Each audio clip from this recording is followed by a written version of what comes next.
Anyway, I don't know. It's easy to have weird notions. Anyway, so what Braid did was, back then, it was 2007 or something when I was figuring out my final answer to how I was going to do this. And I said, hey, 60 hertz ought to be enough for anybody.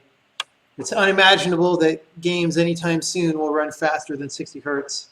So we're just going to design the physics to run at 60 hertz. Um, and then on systems that cannot actually run that fast, we'll just step it multiple times, right? So at startup in Braid, we have a relatively complex test scene. It's actually one of the story screens from the game with all the clouds in it and stuff, and we actually render that off screen a large number of times and see how long that takes. We decide if we could handle 60 hertz or 30 frames per second or 20 or 15 or 12, right?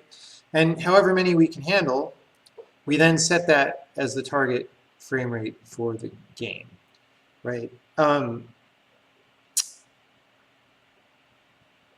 feel like I'm missing saying something important about that. Oh, well, the goal with Braid, and again, we're going to get more into this and talk about what's really the right goal, but the goal for Braid at that time was not necessarily to simulate physics correctly. It was to have consistent results across all frame rates. And so what I was essentially doing was saying, whatever the answer is at 60 hertz is the right answer, and then we will apply that to other frame rates, right? So at 30 hertz, you just run the physics twice, and you'll get the same answer. Hopefully, if your code isn't buggy, you'll get the same answer as if you had just rendered two 60 hertz frames, right? And so that was the basic approach. Now, the problem today is that that's no longer a good idea for many reasons. So first of all, there are many faster monitors out there, even today. And so if I want to do some fixes to the game that are going to last for years in the future, they certainly have to deal with that. And it's not like they're all 120 hertz or something. There are 120 hertz monitors. There are 144 hertz monitors. I just ordered a 165 hertz monitors. These are all weird numbers that you know, you can't really design for a frame time that you know is going to fit evenly into all these frame rates, right? So it's not like you can just do multiple steps like I did in the 60 hertz case.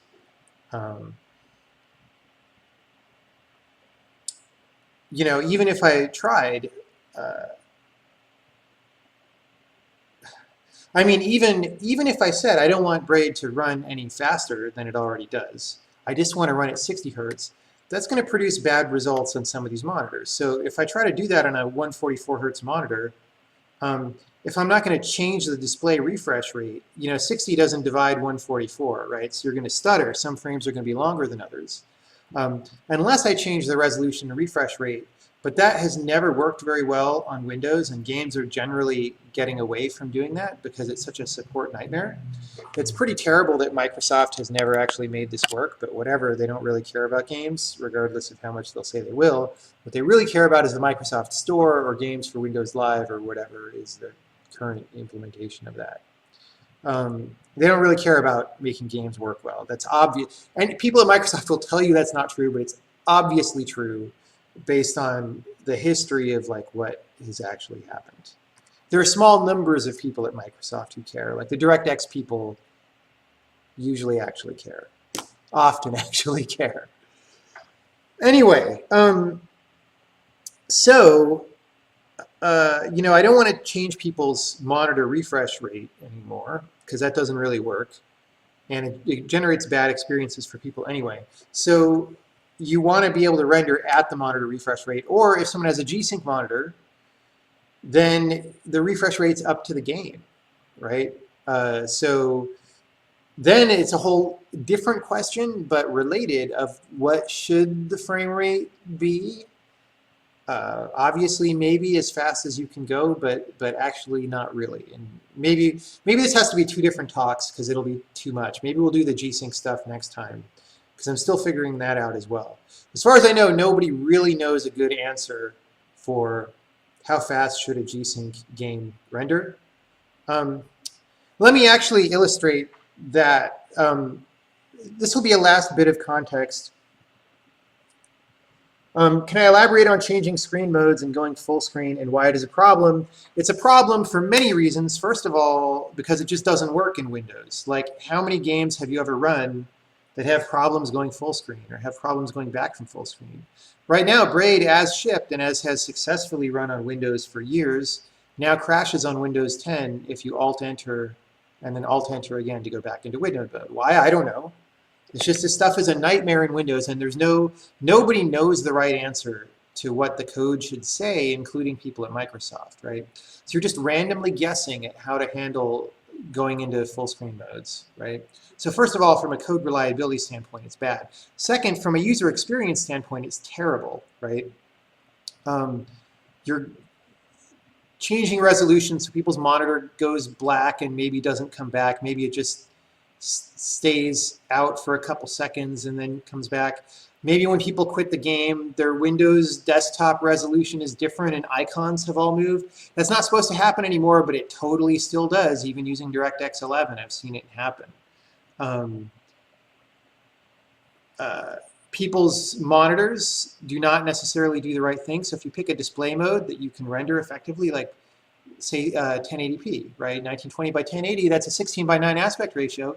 On a 16 by 10 monitor, very often they'll be configured to stretch the display by default.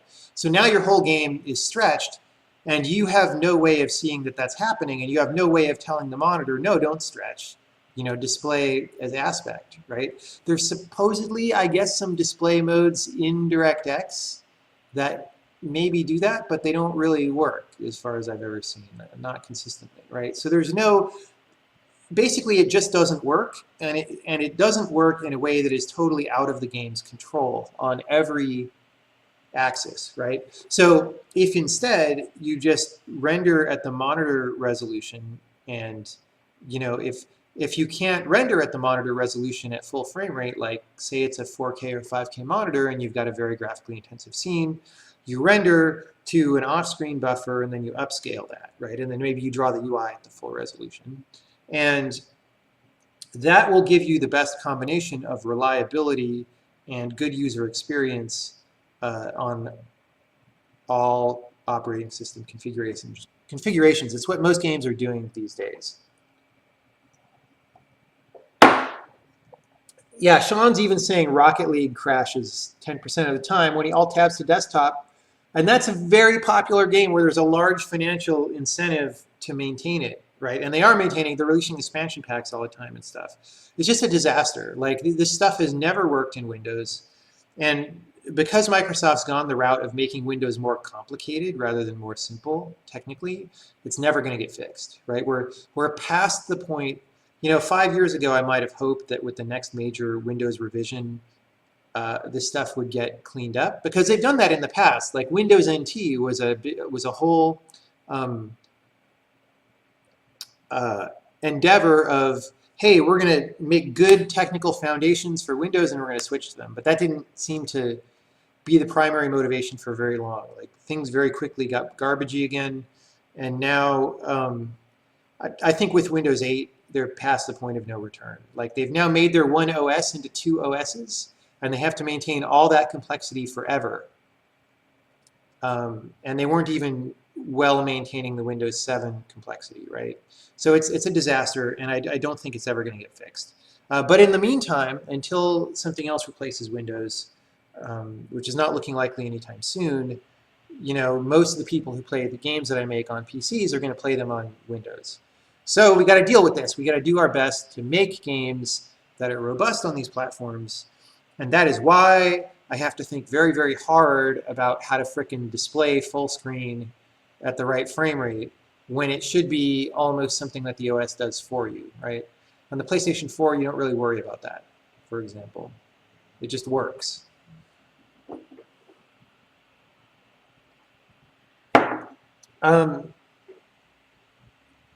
Okay, so that rant rant one of many is now down.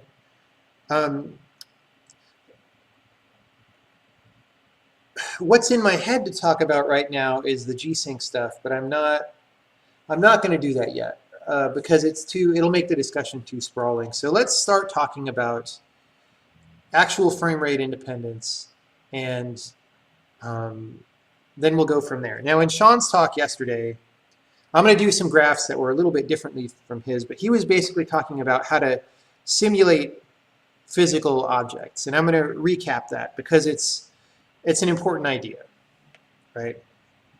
So I'm just going to have a situation where, let's just say I've got a couple of objects. They're going to be like 2 balls or something, and they're moving at some velocity. So this is space, right? This is the x-axis, and that's a terrible y. This is the y-axis, right? I wish I could easily have separate colors. Why doesn't this program just have little? Anyway, so this one's going this way and this one's going that way. So they're going to collide at some particular point in time, right? Time is not an axis on here, but you can just imagine these things moving along these arrows, right? And then say I've got a third one, right? I've got one over here, and it's going like this, and it'll eventually intersect with this guy, right? So how do you resolve, how do you figure out what's going to happen? Well, if your frame time is such that each frame is just a tiny, let's say it's 10 or 11 frames before these little barely visible things are supposed to represent how far we are each frame.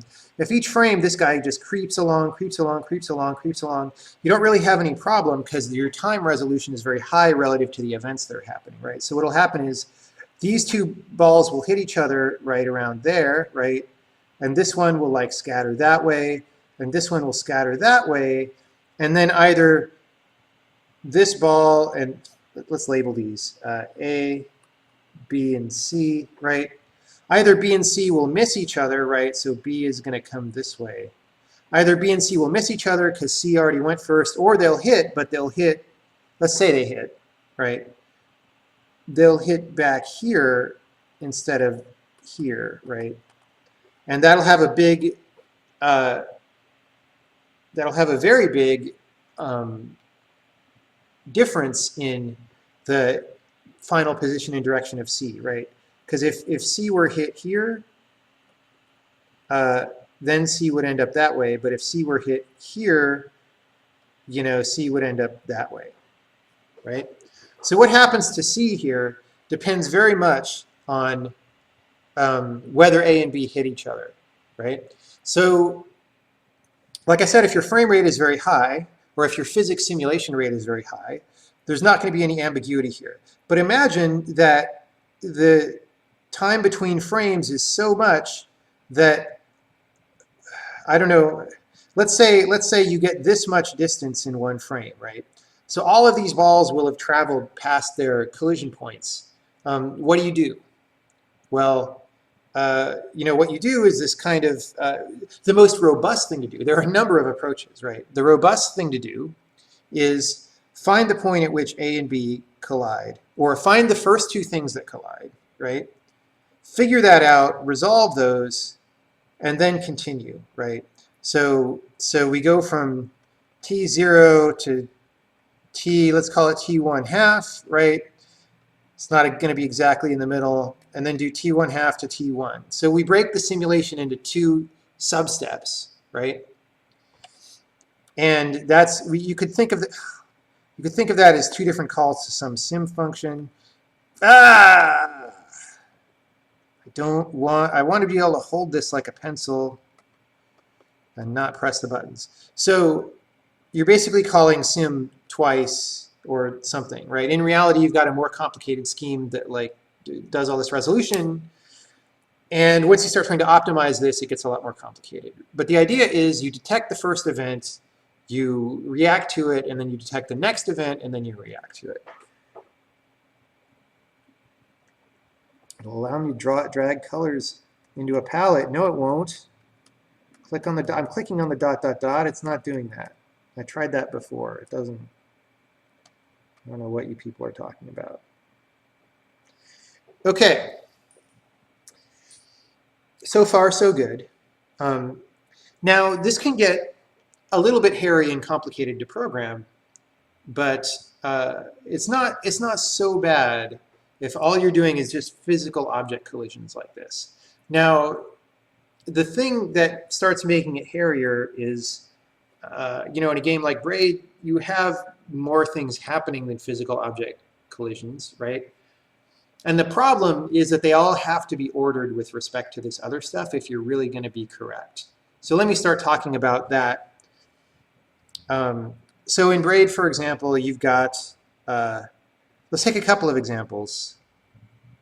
Well, first, before we talk about more complicated gameplay code, I'll just say, Sean yesterday was mostly talking about ballistic motion, right? Because you can sort of assume like, oh, this body's tumbling.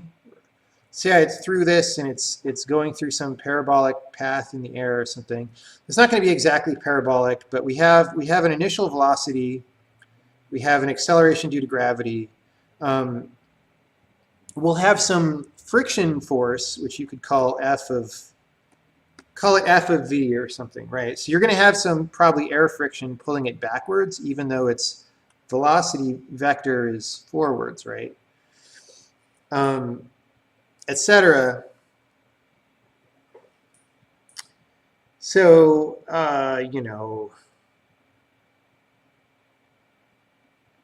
you usually do something. I'm probably going to biff this badly, right? But you usually do something like x sub 1 is x naught plus v naught t plus 1/2 g t squared, right? And then, well, do you try to work this friction component into the position you need to if you're going to be frame rate independent? But whatever. Let's not care enough about that yet. You'll say, because I'm just trying to disambiguate the concepts.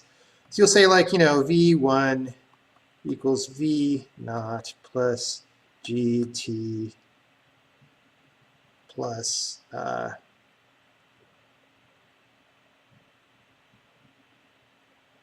well, it depends on, I'm thinking now about what units does my f of v, my monitor brightness here is auto-adjusting. It's driving me nuts. Computers are terrible. You people who think the singularity is going to happen are off your rocker. Oh my God, I can't even get this screen to display at a consistent brightness. And you guys are worried about robots killing everybody. Okay. While I'm being bothered by this, let me erase all this stuff.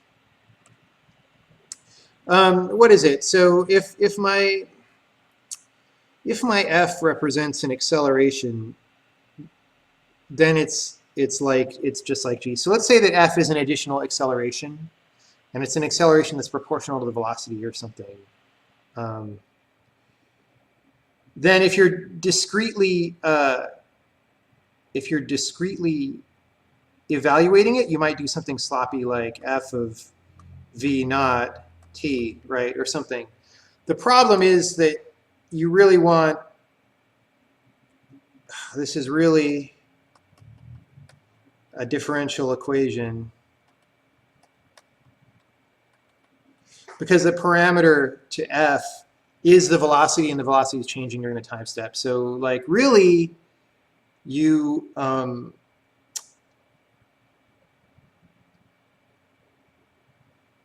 the simplicity with which you can evaluate this in closed form depends greatly on the form of f, right?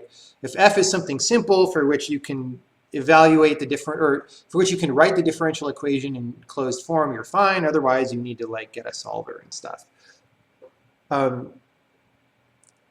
Anyway, this is a little bit outside. I don't even remember what that function is for Braid. Anyway. The interesting thing to say about this, though, is all of this could be closed form with appropriately.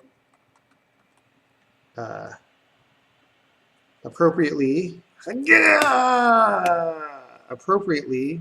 That's actually the thing that's way better about the iPad, is it doesn't have stupid buttons on the pen that I accidentally hit. Could be closed form with appropriately chosen equations.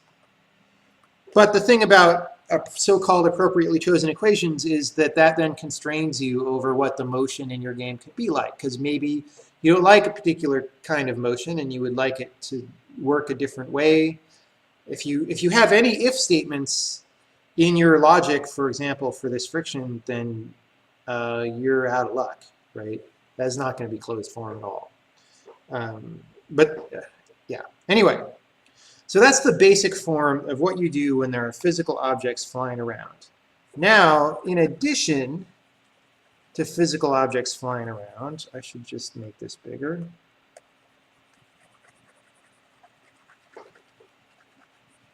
There's other stuff that happens, or at least in addition to ballistic motion. So let's start with non-ballistic motion, first of all. So in Braid, you have like characters and monsters, right? And let's not make the character green. So I've got a character. He's very happy. That didn't come out well. And he's on the ground, and the ground is green. And it's a, in Braid, the graphics tend to look very smooth often, like smooth curves and stuff, but it's actually a piecewise, the collision is a piecewise linear approximation. So this guy is essentially standing on a bunch of line segments. Like if there's a hill, it's like this. And then the idea is that the curvature of the hill the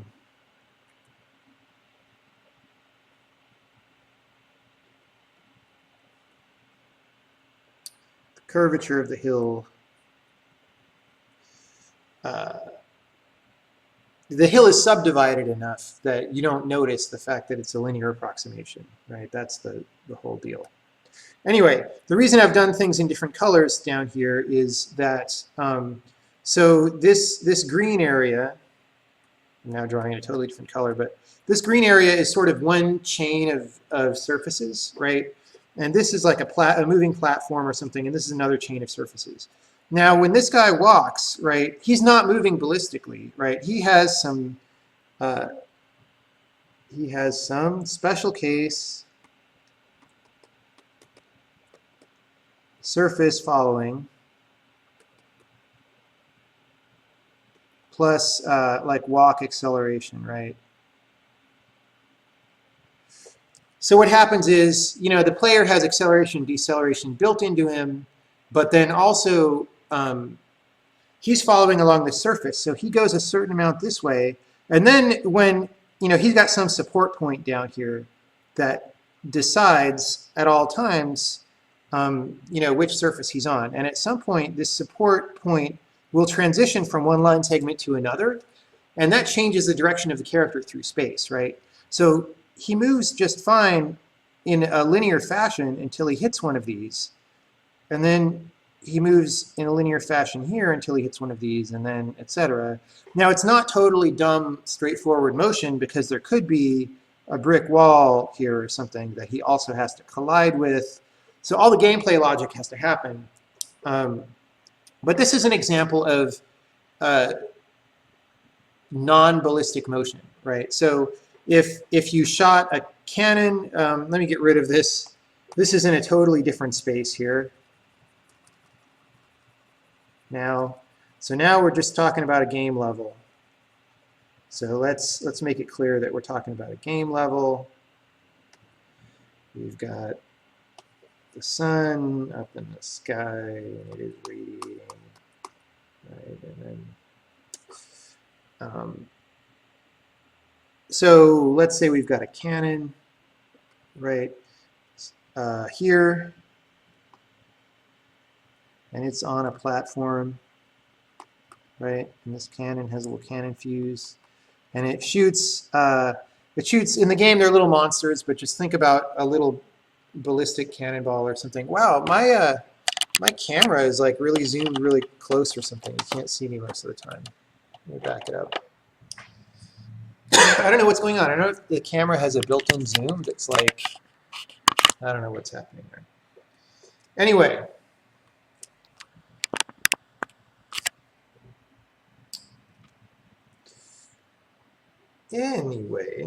So this is, yeah, now I'm hitting stuff on my tablet that I don't want to hit. Okay. So, in fact, people on my art team do this with their Wacom tablets all the time, that I've seen, just hit buttons and, yeah. Bad design, but they're somehow the market leader still. Okay, so, you know, say this guy shot something out, and it starts with a linear velocity. I don't want to update virus protection. Shut up, shut up. I'm giving a presentation.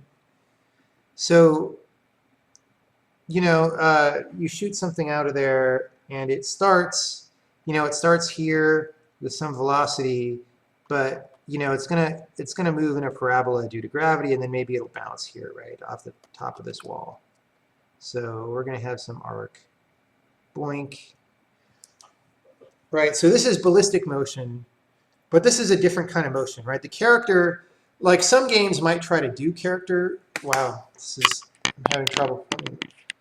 Let me just pop up OBS for a second. Like the latency in the Twitch stream makes it hard to,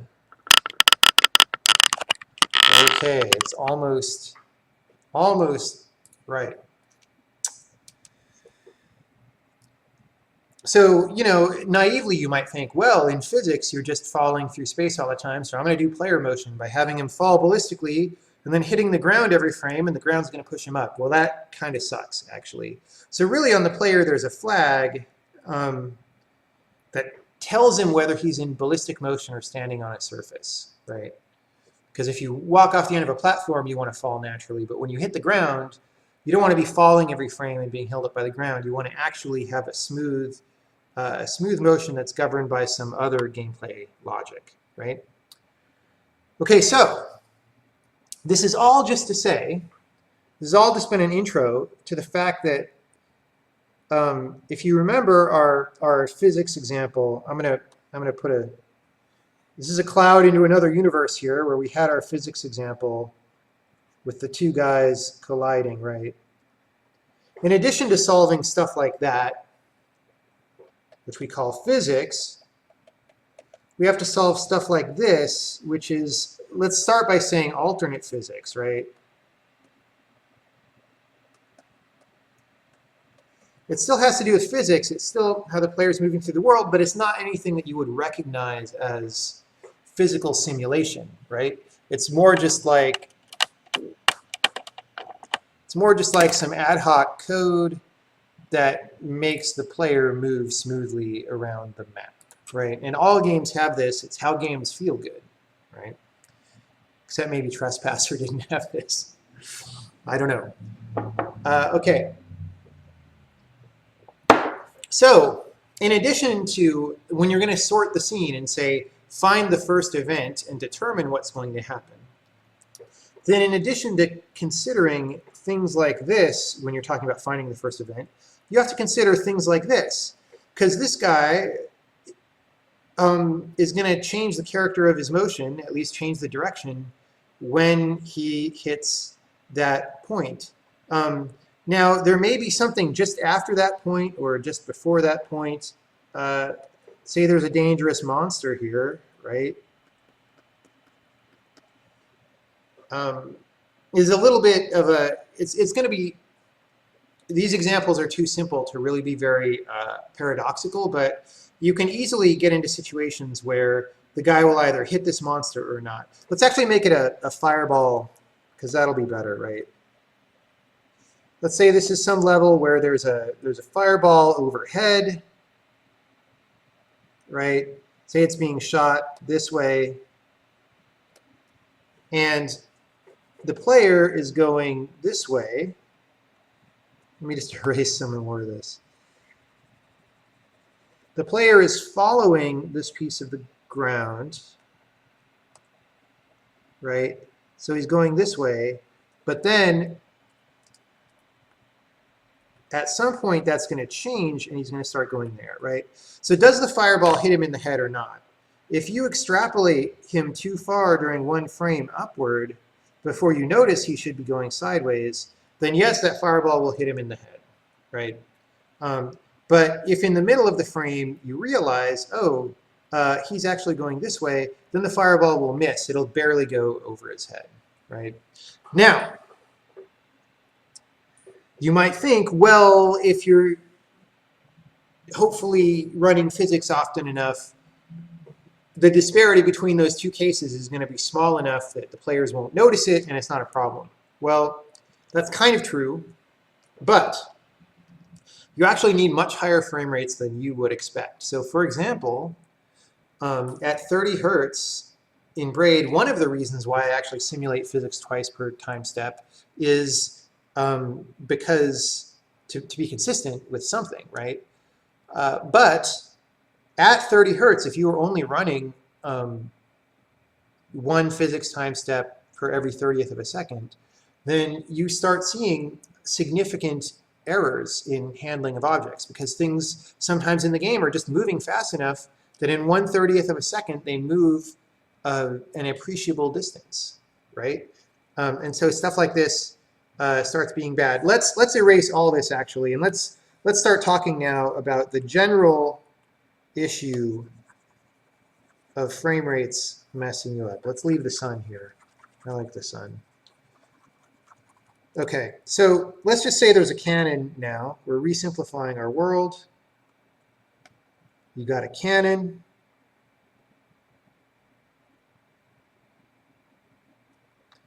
It's on something, right? And it's going to shoot stuff. Should have done that in a different color. Can I Control Z on my Bluetooth keyboard? Yes. All right. So this cannon, I just want to make more of a scene here. This cannon is shooting projectiles.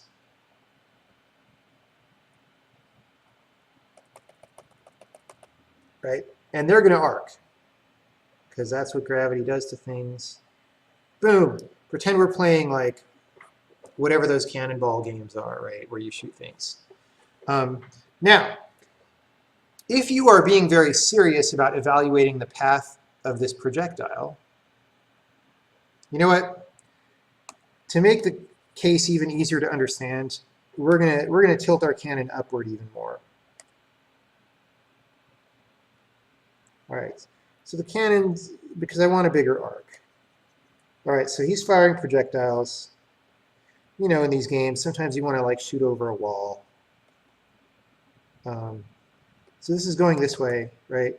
It's going to arc, oh, boom, right, and hit here. And we do have a wall here. And let's say the wall is just short enough that the cannonball should be able to fit over it at this angle. This is a very gimpy wall, sorry. Wall. Okay, so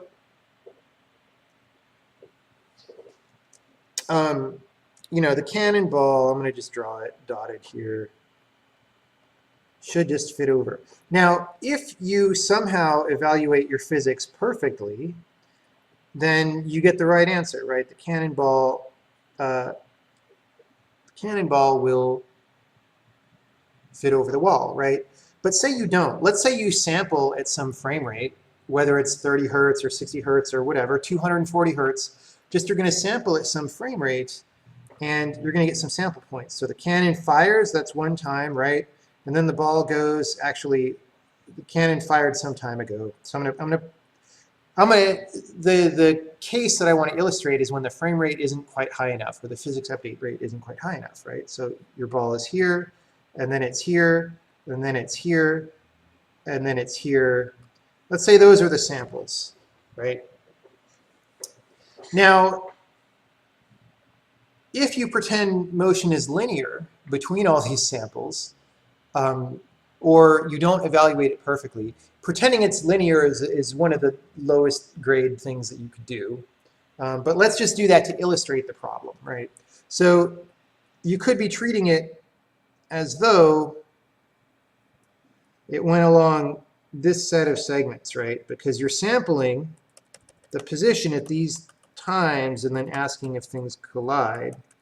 In this case, your ball is going to hit the wall right here, when really it should have gone over, right? Now, maybe it doesn't matter, right? If your frame rate is high enough, then this could still be kind of wrong, but the error could be low enough that nobody will notice. That's fine if you're consistent, but let's say this is 30 hertz, right? Let's say orange is 30 hertz, and then 60 hertz would be double that, right? So let me pick a different color, like cyanish, aqua color. So I'm just gonna, these aren't really evenly spaced, but I'm just gonna put, so 60 hertz lands exactly on 30, so I'm gonna put one of these on every 30 and then one halfway between, right? So here, halfway between, here, halfway between, here, halfway between, here, right? So now if you, even with this bad linear approximation, if you draw what happens, you're much closer to the curve. And here I got lucky and I got right over the wall, right? Whereas 30 hertz didn't get lucky. You get the idea, right? So both of these are piecewise linear approximations that are inside the parabola. But one of them makes it over the wall probably, or maybe it hits here. The point is the result is different, right? And now if your frame rate is changing every frame, which happens on some PC games, we can talk later, there's lots of reasons why that's bad. But if it's changing every frame and you locked your physics frame rate to it, you'll get totally unpredictable results in cases like this. Wow, I've been talking a long time and haven't even gotten to really anything grade specific. Let me just say, are there any questions so far? I'm going to leave for 1 minute and get water. Put some questions in the chat, and we can address anything so far, and then we can move on.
I am looking for questions.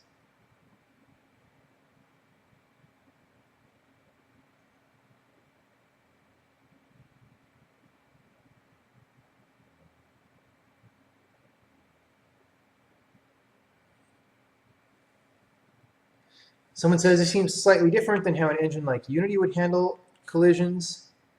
Seems like here you're trying to do some prediction or calculation about what path an object took.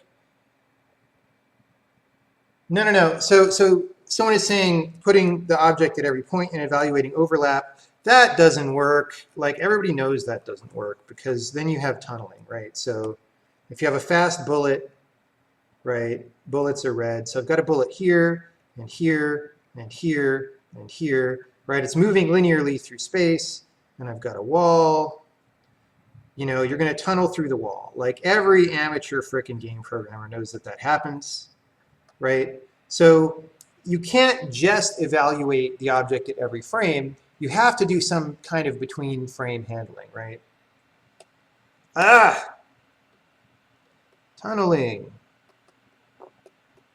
Right, so a very cheesy thing to do, but that often is good enough for some cases, is you just also test the line segment between each of these, right? And then you notice, oh, the line segment intersects, right? Now, actually, though, I mean, that's good enough for some cheap purposes, but actually it often produces undesirable results. And so really what you want to do is you want to do a,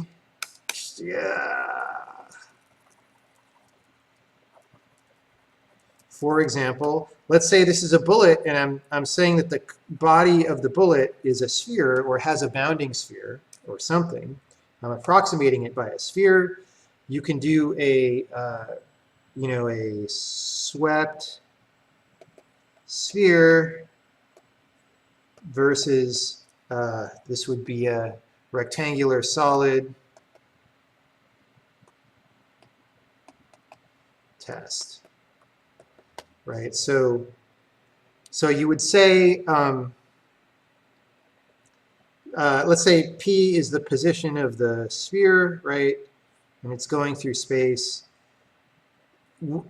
This is one case where you start saying, how do I approximate the motion? Because to do a swept sphere test, right, you would say, well, P of t is P naught plus VT, possibly, I want to put plus question mark, right, some other function of gravity and friction and whatever, and time. That could be arbitrarily complicated. Now, the thing is, if you assume that this is linear, right, let's say this is P0 and P0 plus VT, then this is essentially if linear motion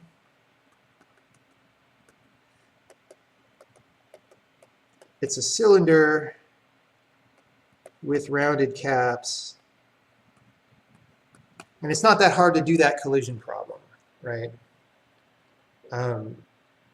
But it's by no means ever as complicated, as simple as just evaluating at different endpoints. I mean, if your Unity game does that, it's, I mean, I'm not surprised because Unity games are often not very robust, but whatever, right? So, now I just said, though, in the previous diagram that linear motion is bad and often to be avoided. And like I said, you can start making this more complex, and you make the equation, maybe the equation is no longer evaluable in closed form. Maybe it is. But either way, maybe it becomes harder to do the collision problem itself because, this equation being in closed form or not is probably, is definitely related to whether this is an easy collision problem or not, but it's not the same statement as far as I know. Maybe it's sort of it. I need to meditate on that for a while. Okay, let me go to some other question.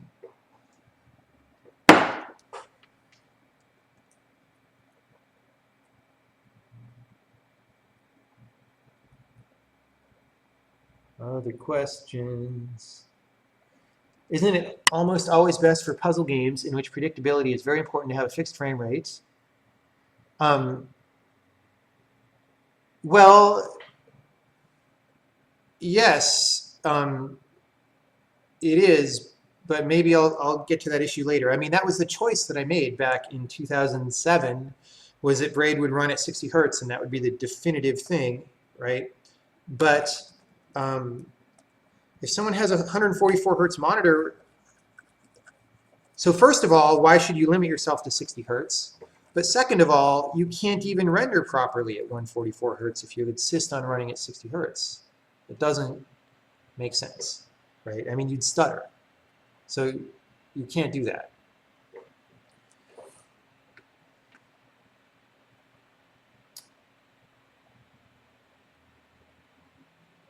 I'm going to skip the question about what's the math for a real cannon shooting simulator. The cannon example is not that complicated, actually. If that was all you had to deal with, then you'd be home free because, for a cannon shooting an iron cannonball, friction is not that big of a component, and you're mostly just doing ballistic motion, and you're fine. Okay, let me see if there's other questions. Oh, there are.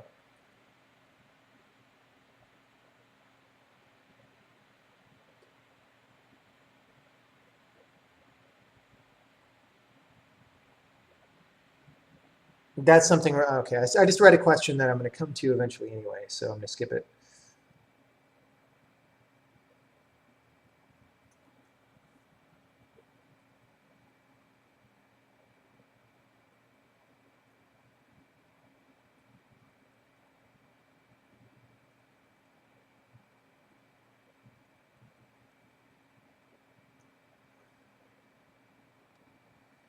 I don't know.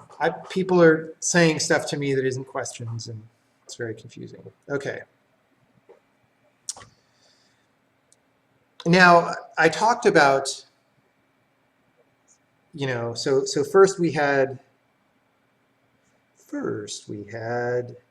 remember, we had our guys colliding, whatever. We had our ballistic motion. We had our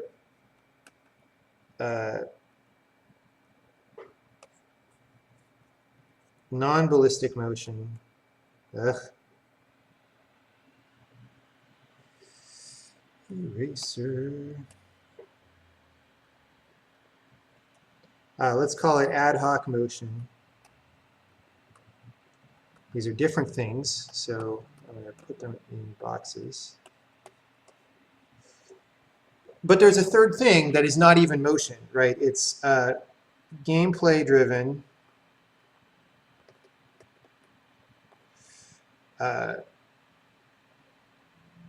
state changes. That's a very general word, but this is a very general situation, right? So for example, we've got a cannon, right? And it fires a monster. And at some point at t sub 7, new monster appears, right? That's not any kind of physical extrapolation of things that happened before, right? It's a new thing, right? Or another example of this is,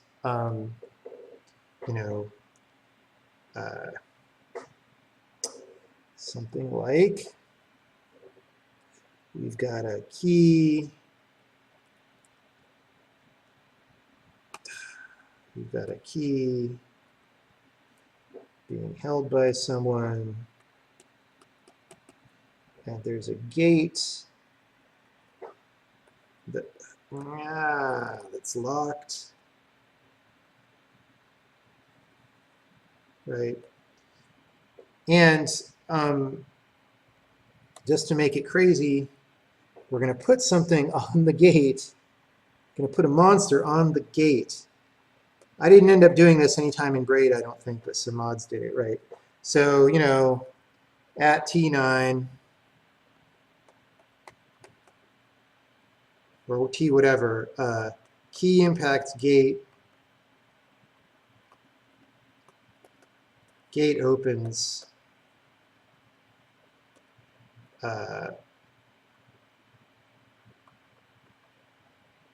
monster starts going down, right?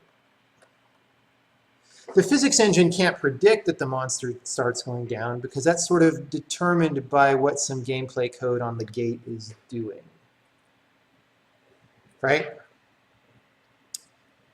So all this is just to say that this kind of a thing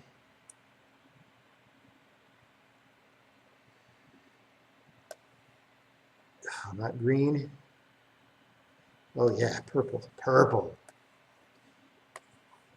This is all gameplay code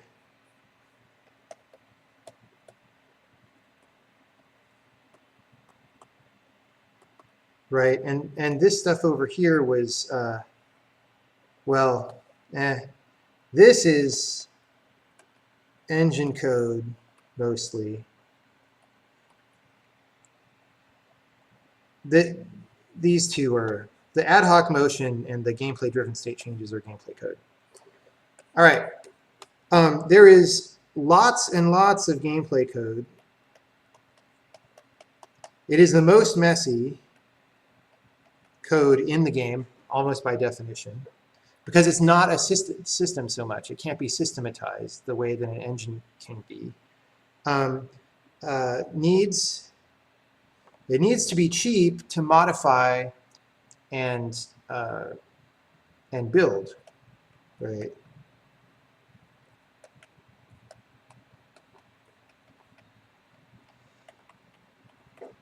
So all of this so far has just been to say that if you're going to try to take this right answer for ballistic motion that's known, and is not too complicated, it actually gets complicated as you try to optimize it and all that in this ballistic motion case. Once you start trying to apply it to a whole engine, including gameplay code, stuff gets crazy, right? So now here is why stuff gets crazy. And this is, again, going to take a little bit of time to get. Oh, come on. I want to miss out on the browser. Thank you. God, Microsoft is killing me. Okay.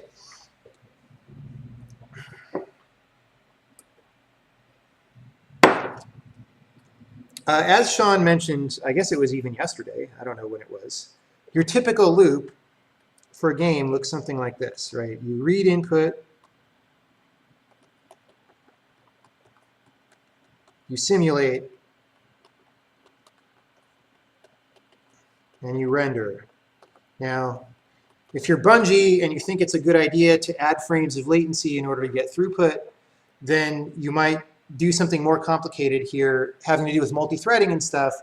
But this is the most basic case, right? And then after that, you loop around to there. So every frame, you're doing these three things, right? And you do them in this order, right? You want to read input before you simulate because you want, when you simulate the player character, that player to respond to the most recent events, for example. Now, what does simulate mean?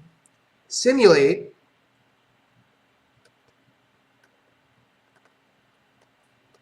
has stuff like, do ballistic motion in it, right? And in Braid, this is actually more complicated because we have to simulate things going forward in time and backward in time and whatever. That's a semicolon. Let me fix my janky semicolons.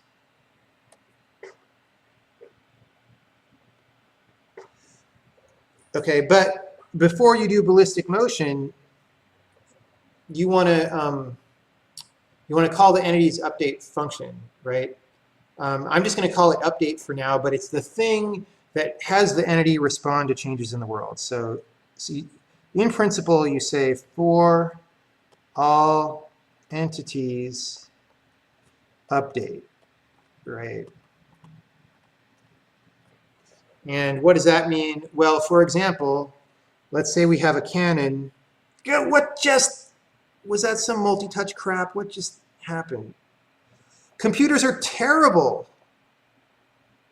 I can't even touch the screen while I'm drawing on it. Oh my God. I have to do so much configuration to make these things useful. Okay, so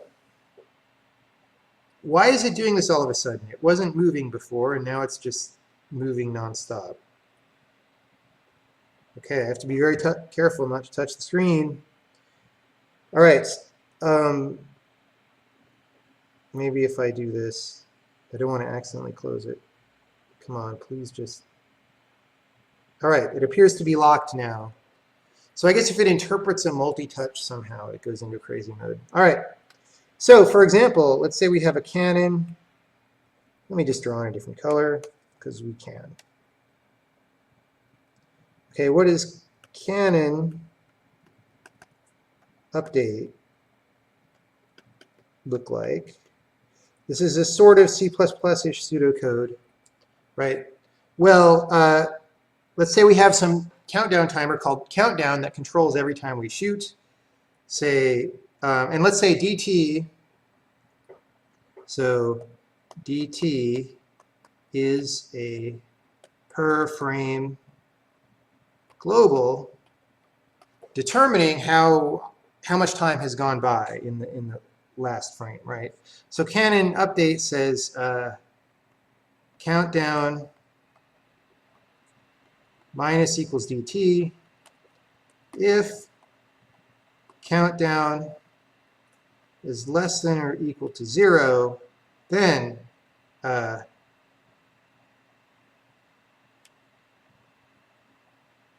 countdown, you reset the countdown, right, equals time per shot. Like in Braid, the cannons fire on a fixed interval. So we reset that, and M equals create monster, and then M's position is something, right? And M's velocity is something. Play a shot sound. Okay, so something like that. That's the cannon probably is doing multiple things because it's got animations of its own that it's driving and whatever. And this is one of many entities, right? So a different entity will have a different update. So you know, a big one is the boss, right? The boss is a big monster that lives in a cave. And he'll have an update that says, if I'm asleep, wake if player near.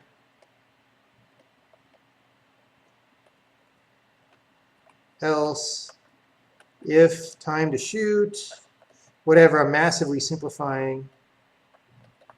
Shoot, else, chase player, right? So every entity type in the game has its own one of these. And you want to run all those. Now, first of all, well, there's a lot of things to talk about here, right? So first of all, there's already, even if you're not caring about being super frame rate independent, and you just want reasonable, consistent results without doing rocket science for your game update, I've already made a couple of mistakes in the Canon update here. We're just going to focus on the Canon update. I just did the boss one as an example. Hopefully my reading was remotely legible. Okay, in the Canon update, what are the mistakes? Because these will be instrumental in figuring out things later.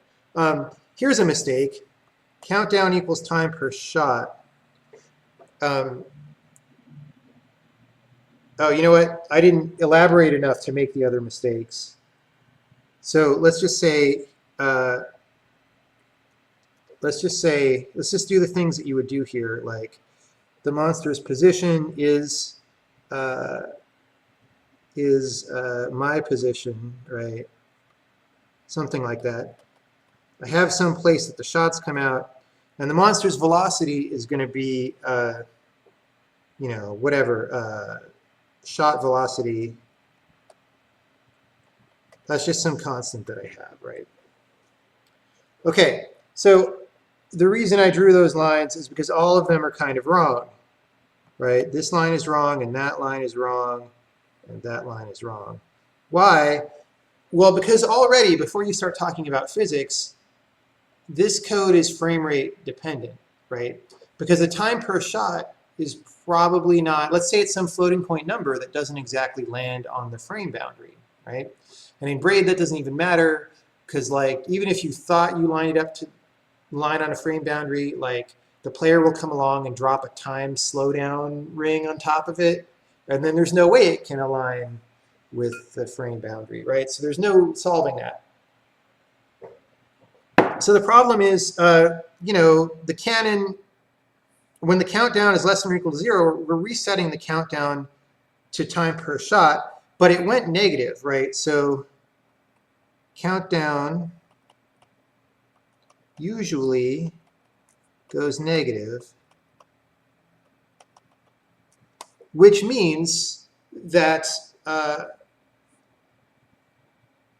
that it's actually shooting at an inconsistent rate. And you can actually sometimes hear this happen because the human ear is very good at picking out regularities in sounds.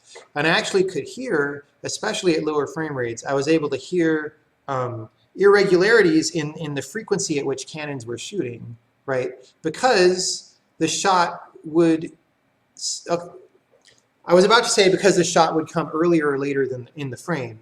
But really what's always happening is these are happening at the beginning of the frame or at the end. I mean, there's only one time in this very simplified model, there's only one time that things happen, right? It's there.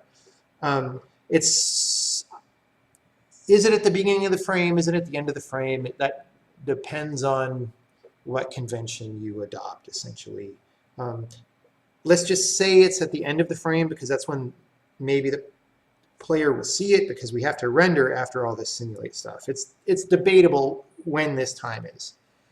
Okay, so countdown usually goes negative, but it goes negative by a different amount every time, right? So if dt, let's say we're running at 10 frames per second, right? Just to have round numbers. So dt is 0.1 secs, right? Seconds. And if countdown one time is, let's say it's 0.05 seconds, right? Then we're going to subtract 0.1, and that's going to give us minus 0.05 seconds, right? And then we're going to add time per shot, which is, let's say this cannon fires every second, right? So now we reset countdown to time per shot. So countdown equals 1, right? But what happened to this minus 0.5, right? We reset the timer to 1, but we dropped this on the floor, right? This time actually passed. So we actually want to add it to here, and we want to say 0.95, right? So this really, instead of equals, this should say plus equals, right? And because it's plus equals, then this should really be while, because maybe for whatever reason, this is going to happen more than one time. Who knows, right? And then the other stuff that's wrong is down here. I mean, for a cannon, it would have to be a very fast shooty cannon, but so you probably don't need that while, but we're making it correct, right? Now this position and this velocity are wrong, again, because we're shooting these monsters out and then they're walking across the ground or whatever. But we're skipping random portions of the frame. Oh, the reason I was drawing all this over here is just to say another time, countdown might be 0.01, right? Instead of 0.05, which means it goes to minus 0.09. So you're dropping different amounts of time on the floor. This is also dropping time on the floor down here because you're creating the monster at your position, right? And you're setting its velocity. Really, you need to like sim the monster for minus countdown, right? Because the monster's been created, but if you don't let him walk forward, then you're going to see inconsistent spacing as these guys march out of the spawning point. You know, it's not even a question of hearing things at this point. Like you'll see them at different distances from each other, right? And what that might translate to is somebody in a speed run might be able to make it and jump over something at 30 hertz that they wouldn't be able to make it in time to jump over at 60 hertz, for example. Okay, now this is before we've even talked about complex equations of motion or anything, right? Now, the reason I just was doing all this is just to say it's already easy to make this kind of mistake that I just highlight. Easy to make mistakes. Hard to test. Well, maybe. We'll talk about, because like, how do you know if your gameplay code is right or not? How do you know if you dropped some time on the floor or not? Probably you maybe run your game at different frame rates and see if you get the same result all the time, right? So maybe it's not hard to test, but we'll see.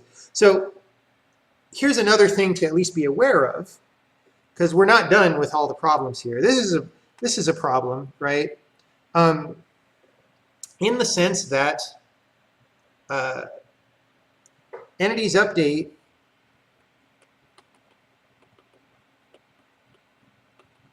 in an arbitrary order, which means that just whatever order you're visiting them in this for loop is going to determine the outcome of events in some situations. Like, let's say, like one thing that happens in Braid is that monsters will pick up a key if they run into a key and you're not carrying it, right? Well, what if two monsters hit the key at the same frame, right? They both want to pick it up. Which one will get it? Well, whoever's first in the update list, right? So that's a thing to be aware of, and maybe in some cases this update list changes order depending on what's happening, who knows.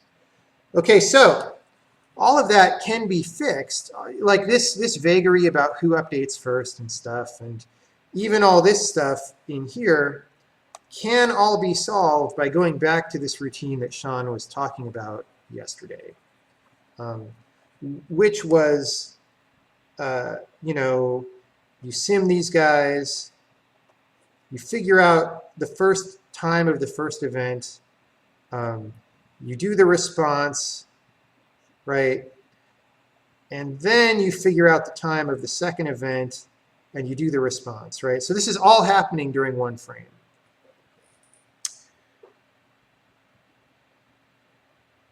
That's a totally illegible.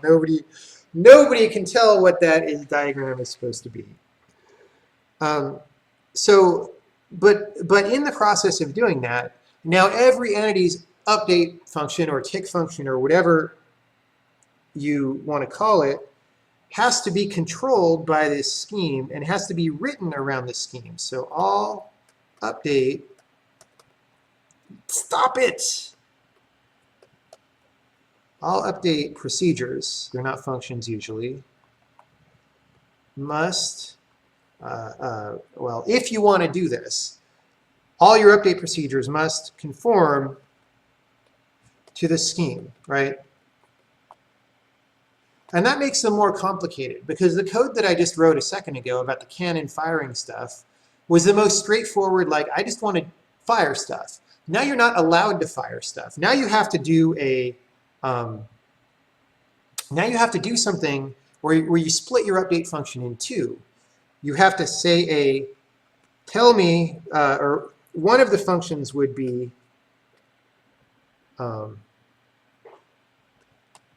me the first time, this is in canon, it's a member function, tell me the first time you would do something and what that would be, right? Because you can't just fire the monster because something might happen in the frame before you fire the monster that changes something. Maybe it would move the cannon, right?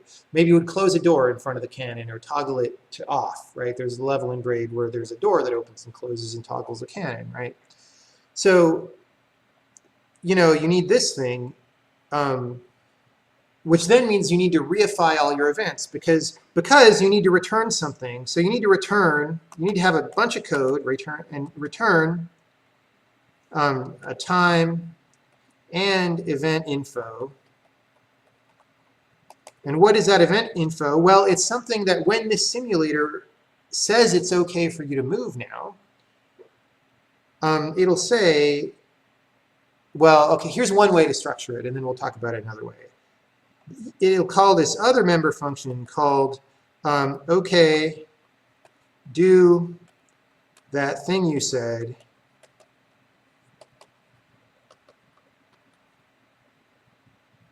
of which the parameters are time and event info, right? And here you're going to switch event info.type, and it's like case shoot, then do some stuff. So we took a relatively simple update function and we've broken it into something that is really more complicated than we would like. And we've done that for all gameplay code in the entire frickin' game, right? Now another way to structure this is instead of having two methods, you could just have one where you say canon.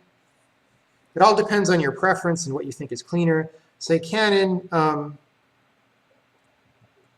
maybe do earliest thing, right?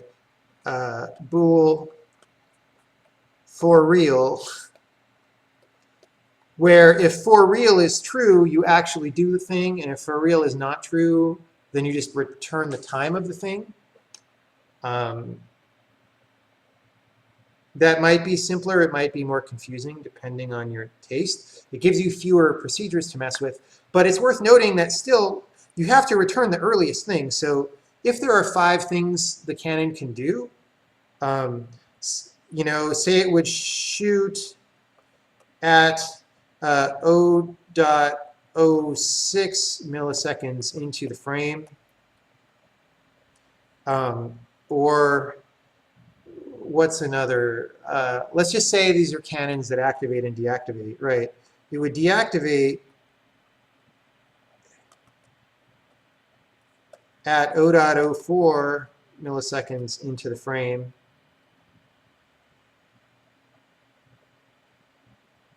Whatever. You have to go through your possibilities, right? And pick one and return it if you want to be correct, right? Rather than, oh, if I want to do this thing, just do it in return. If I want to do this other thing, just do it in return. Actually, that's a little bit not true because, again, in the way that I was saying that you could sweep some ambiguity under the rug in certain of these schemes, you can say the canon is going to have some ambiguity to itself over what it does. But then again, you're being frame rate dependent because if you get a scheme like this and the cutoff is between these, if the frame rate happens to make the cutoff be between these, then you'll deactivate. Otherwise, you'll shoot if you're being sloppy about it, right? So it's just to say that if you're trying to do this, really be frame rate independent, your gameplay code gets really, really, in the ideal sense of frame rate independent, where you're computing the right answer always, then your gameplay code gets very, very complicated and very hard to deal with and very expensive to write and very bug prone. Because whereas this kind of code is much more organized, when you finish writing it, it's much harder to write and it's much harder to modify.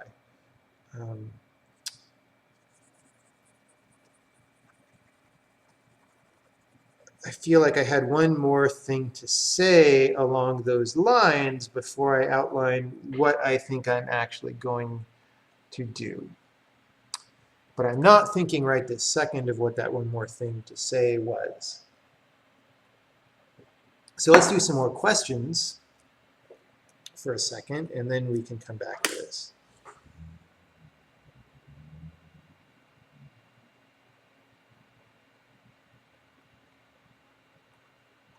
Yeah, the t equals x world is a whole different case anyway. That's bananas on its own. So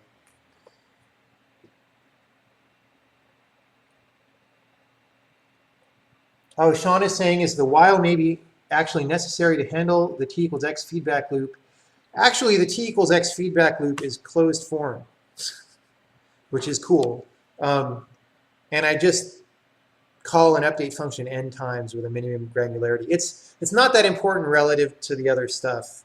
But yeah, it turns out that if you're standing on a platform that moves as you move, then that's it's an infinite sum. It's an infinite series that actually converges. So you can compute the convergence and then just run that much. That's what I actually do. And I was totally stoked when I wrote that because I was like, yes, math works. And I know enough math to do something. I mean, it's high school level math, but how often do you use infinite sums, right, in a practical thing? I don't very often, but that was a case when I did.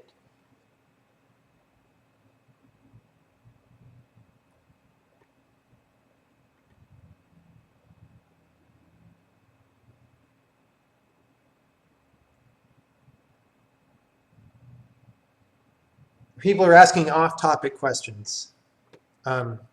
Okay, you have 60 seconds to come up with more on-topic questions, and I'll be back.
I got some Parmesan cheese crisps from Whole Foods. They're so good.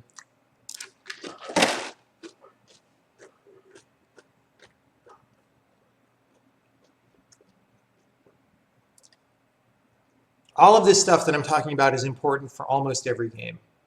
If you play a game and it feels bad, it's probably because they don't think about this stuff.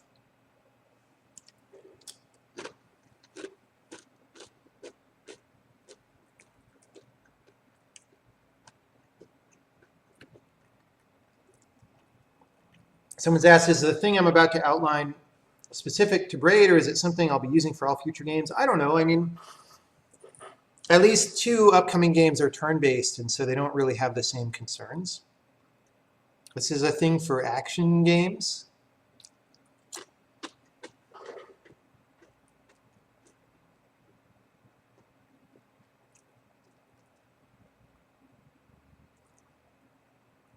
Is having to simulate the monster a bit after being shot from the cannon the reason why they are shot in a small arc before walking in Braid? No, that's just the way the physics are and the way I liked it. Like, having to simulate it a little bit or not has nothing to do necessarily with what you see. If they would impact the ground and start walking, then they would impact the ground and start walking. Like, that part's fine.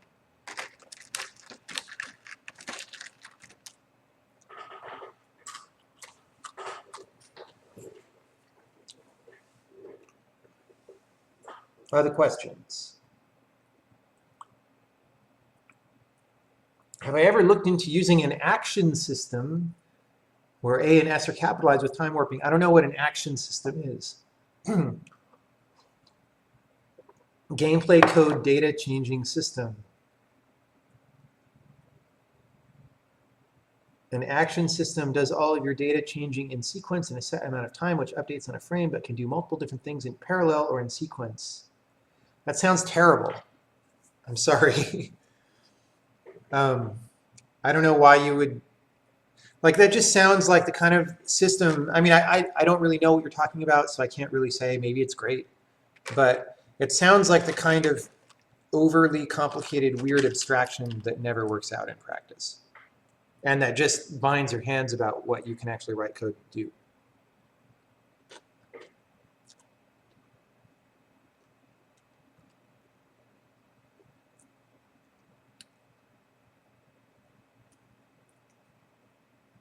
Someone's saying, how would you pull data from something that happened before? From the canon, you just look at the state of another entity. Like gameplay code has entities looking at the state of other entities all the time. That's just how it works.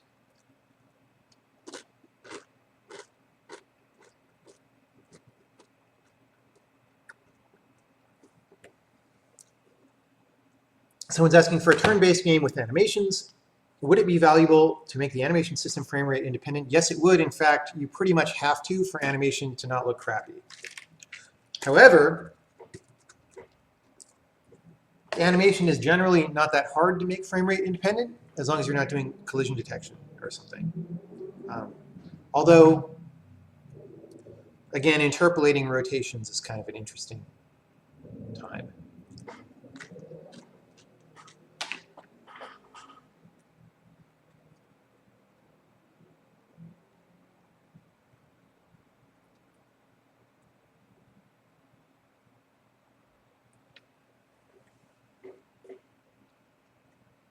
Someone's saying, on frame rate independent sprite animation, suppose player character's walking animation is a cycle of 2 frames that look normal at 60 hertz. At 30 hertz, you could either skip every second frame or render both walking frames at half speed, but neither look good. Well, that's an extremely, at frame rates as high as we're talking about, that would be a terrible animation. 2 frames at 60 hertz. In reality, I never had that problem with Braid at all. You know, at least, you know, it never bugged me. If you get down to a really low frame rate, like 15 or something, then the animation is going to look a little choppy for sure, but everything looks choppy at 15 frames, so whatever.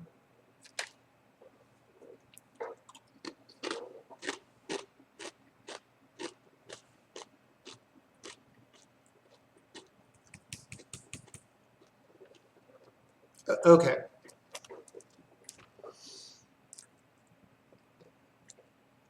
When I went and got water, I remembered what I was going to say, and now I've forgotten to get in. There's just so much. I imagine that this whole thing was going to be less than an hour. There's just so much context. Like, I haven't even gotten to any kind of solution yet.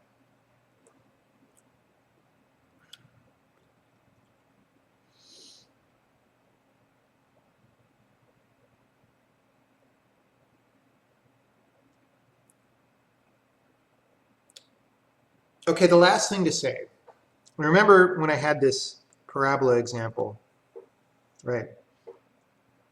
And I was taking points along it at different times, and they were causing us to do this piecewise linear thing.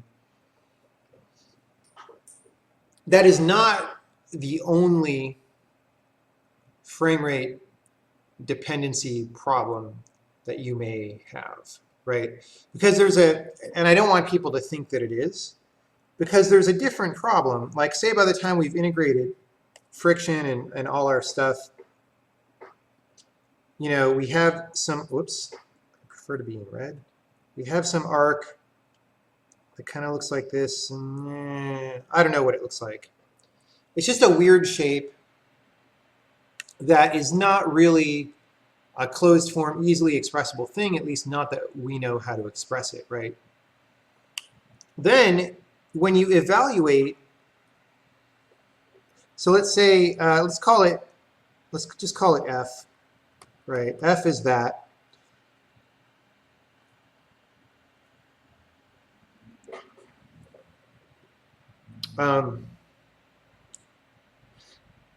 And actually, we're gonna say that the argument to F is the previous whole state of the object, right? So let's say this is the state at time 0, well, different notation.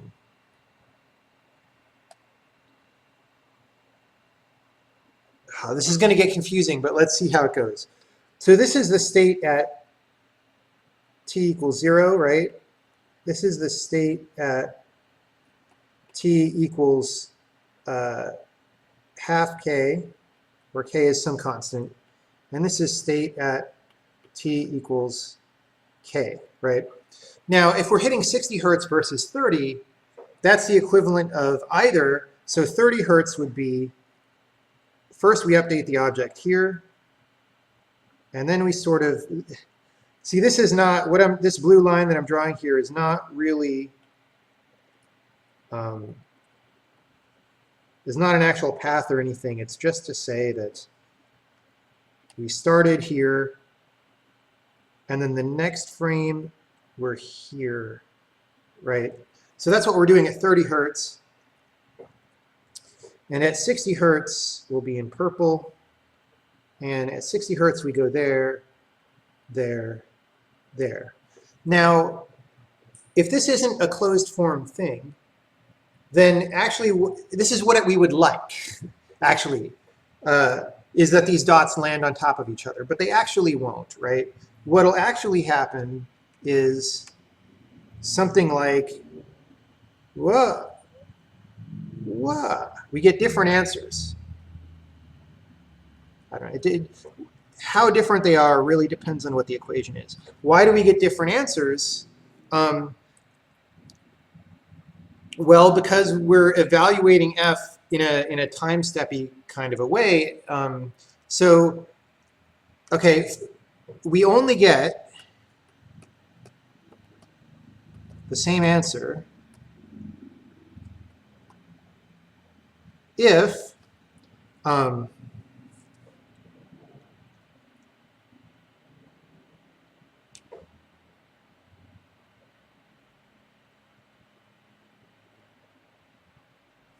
so f is going to take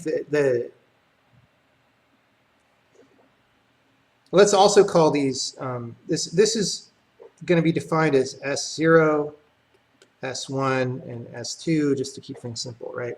So we only get the same answer if f of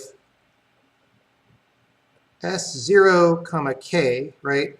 S0 simulated for k is the cyan dots, right? That takes us from here to here, right? Oh, how do I eyedropper? Can I, oh yeah, yeah.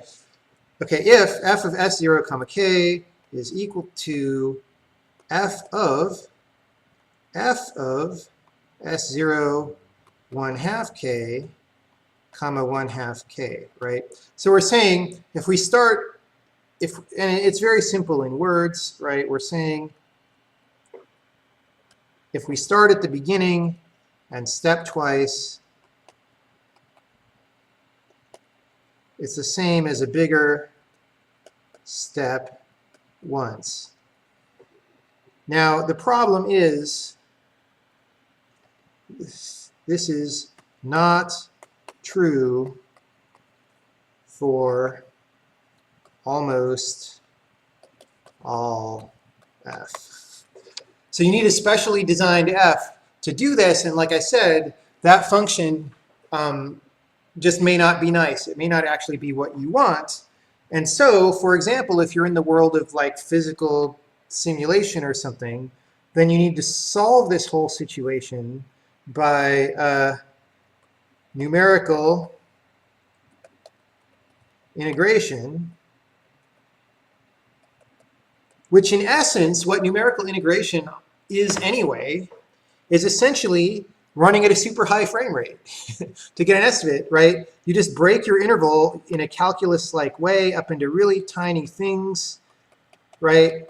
Except that then there's optimizations that mean that you don't have to break it into so many tiny things. But my whole point is just that even taking that parabolic motion for granted that you can actually solve for that is not true, right? You're going to need, for most things, if you want to get the right answer, you're going to need some kind of relatively heavy duty numerical integration.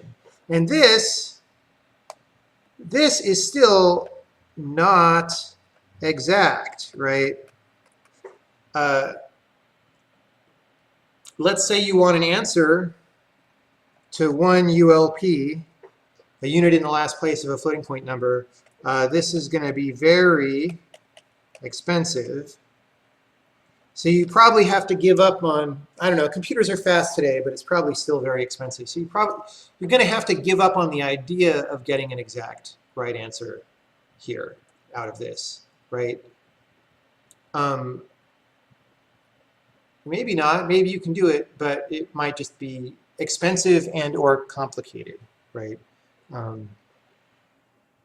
There are all kinds of different there's like, different kinds of numerical integration. The simplest one is like Euler method.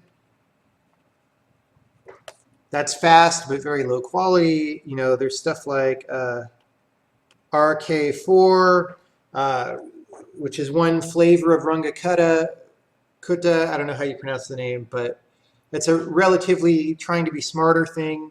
The 4 has to do with how many sample points you take and what you extrapolate from, or how many derivatives. I don't even remember. It's been a long time. The point is, this gets nutballs really fast, and you can only even do this if you don't have if statements in your code. As soon as you have if statements, then I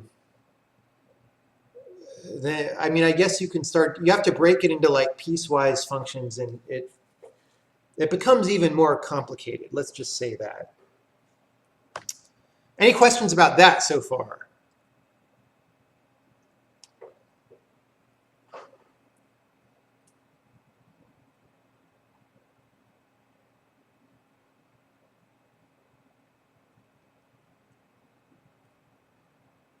Yeah, Sean's saying his stream was 50 minutes. Mine's an hour and a half now.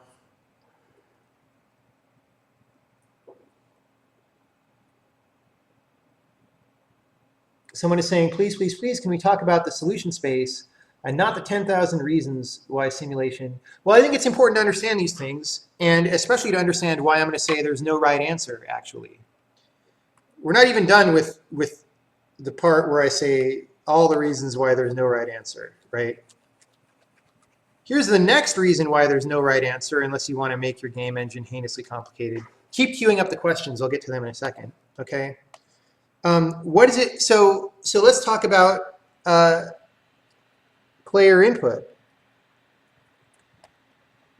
Wow, my computer just got slow. How often do you read player input, right? And when do you consider it as having occurred, right? I mean, the low effort thing to do is to use Windows input events or direct input or something, and you read, you read button presses, and then in your simulate, right? Remember we were like input, right? Input, simulate, render. In this input phase is, obviously when you pay attention to player input, but that's in your frame cycle, right? So the frequency with which I'm reading player input depends on frame rate. Now, so the answer so far is I'm reading once per frame. So I'm reading my input at 30 hertz or 60 hertz or whatever. When do I consider it as having occurred? Well, usually I don't get timestamps from the operating system about when the input event occurred, right? If I'm on Windows, let's say you probably don't want to do this if you have a choice, but let's say I'm on Windows and I'm using WM key events or WM button events or whatever, right? I don't believe to this day that you can get a reliable timestamp on those. So all you know is that happened at some point during the frame, but it doesn't matter anyway, because in this simplistic scheme that most games use, basically all games use, You just say, well, that input happened at the start of the frame, and you know, we want to react with maximum speed to player inputs, right? I mean, in reality, it happened sometime in the middle of the last frame because it happened while you were rendering stuff, but you don't know when, so you're doing it now. Now, if you want to be hyper about it, you can start subsampling your frame, right? You can drop in the middle of your frame and say, what time is it? Okay, have we got any new input events? Okay, let's put timestamp. And so you can increase the resolution there. But that's already non-deterministic because it's basically impossible in current game architectures to have a little breakpoint somewhere in the middle of your code that you know is going to run halfway of the way through the frame or every 10th of the way through the frame, right? What you're going to end up doing is start a separate thread that tries to wake up and reads for input. And how does that thread exactly, you know, thread scheduling is a fun subject. And is it really going to run when you need it to run? And it's certainly not, unless it's sitting there and burning an entire CPU spinning, it's not really going to run at the time that you think it is, right? So, and even once you get that accurate enough,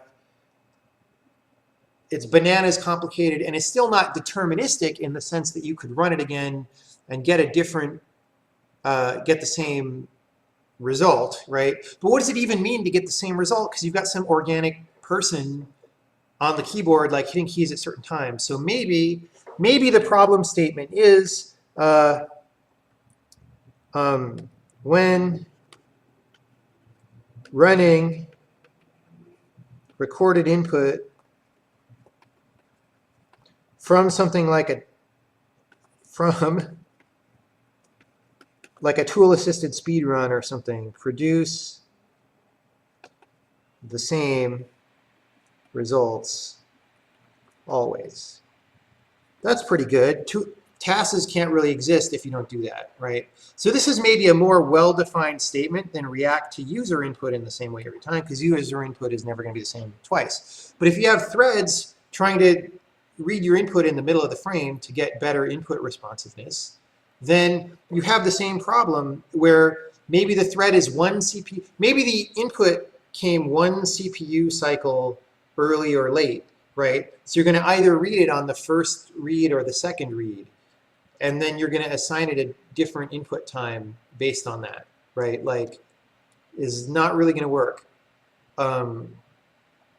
And even how is your task being played back and whatever? Is that deterministic and consistent? You'll go bananas trying to deal with this problem. You'll go insane. It's not really, even this, before you talk about the gameplay code, is not really solvable, right? So how often am I reading input? Well, depends on the frame rate. So the responsiveness of your game to player input is going to feel different depending on the frame rate, and that's going to control, and that's going to matter more than you think. So in a lot of games, in Braid, I don't remember how long it takes the player to accelerate. I could look this up for people who are curious and tweet it later or something, but it's not that long. I think it's probably acceleration.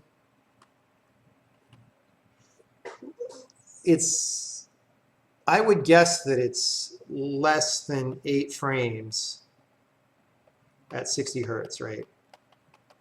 It might be a lot less. It might be 5. I don't know. But by which I mean if you're standing still and you press a key, then to be at full speed is 8 frames or less, right? So replying to input, so 1 frame latency. Let's say if we add 1 frame of latency to key press, corresponds to reduce acceleration by, what is it, 12%? Okay, so that's bad. So you certainly don't want that.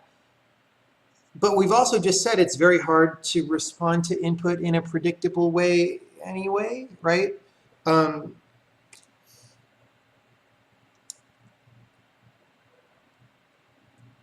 as far as I'm concerned, my personal approach to all this stuff is just to say the right answer is just to read input as often as possible.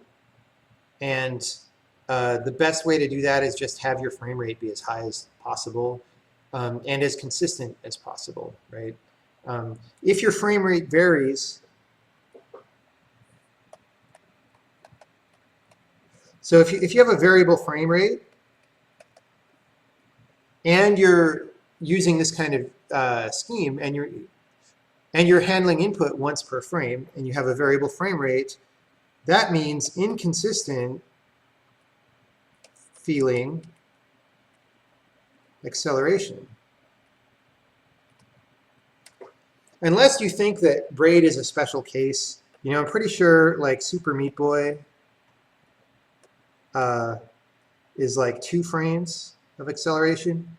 It's really small to go from nothing to running, right? So braid is actually kind of slow. You want this number to be low because otherwise your guy feels like he's ice skating. He feels unresponsive, right? Deceleration is actually much faster. So deceleration in braid is very fast because you want to be able to stop when you want to stop, but it's not instant. So again, all this happens. This has not been a very coherent, this whole talk has not been very coherent because it's basically completely unprepped. It's just me getting through all these thoughts about this stuff. But basically, I don't know a way to deal with player input correctly, is all I'm trying to say here.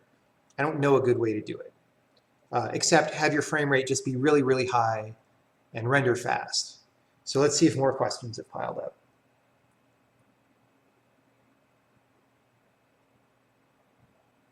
Someone is saying action system handles this because you can have f of s comma k as a curve which can be sampled at whatever time step you need. That is from somebody who does not understand the problem. The whole point is you can't sample it without an infinitely large lookup table. If you have infinite memory, go for it. I know in 3D graphics, if statements can be converted into matrices that multiply by 0. I've never tried anything like that. I guess you could do that. I think it would get bananas really fast. It would get complicated and hard to deal with, but I've never done it.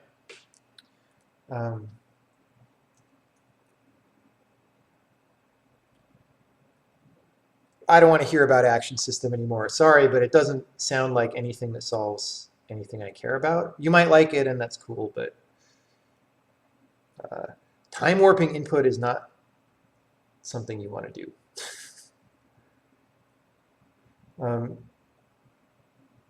Okay, how do I cleanly deal with an insanely high time delta after debugging through the previous frame for like a minute?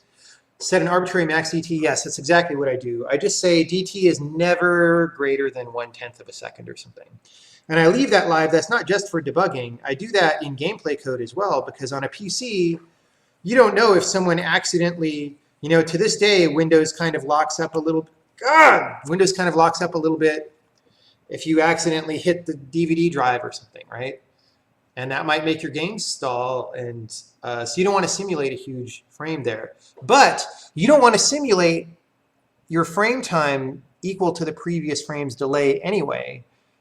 That's a whole thing that I guess we're going to get into in a different talk, but the way most PC games do that is totally broken. That's going to be in the G-Sync talk, which will be next time. Anyway, well, let me get to a couple more questions, then I'll get to the answer of what I plan to do on Braid.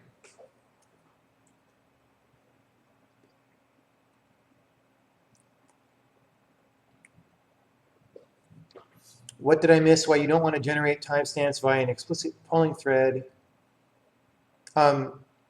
Well, that's very operating system dependent and makes your code a lot more complicated and is not necessarily more reliable. Like, how do you know your polling thread goes off when you want it to, with the frequency you want it to? And, you know, like on Windows, for example, if you do need to read stuff from Windows events that's germane to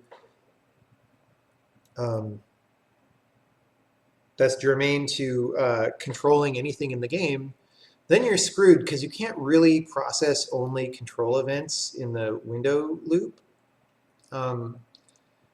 Because you have to dispatch things out, you can't even really,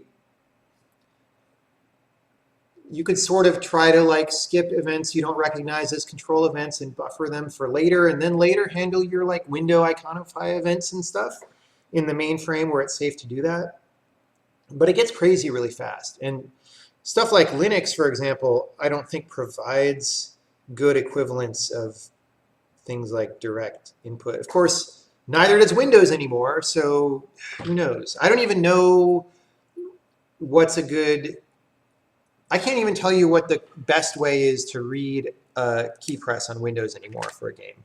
I've just completely lost track. They keep changing it, and stuff breaks, and nothing works, and I don't know. If someone wants to tell me that on Twitter, I would appreciate it.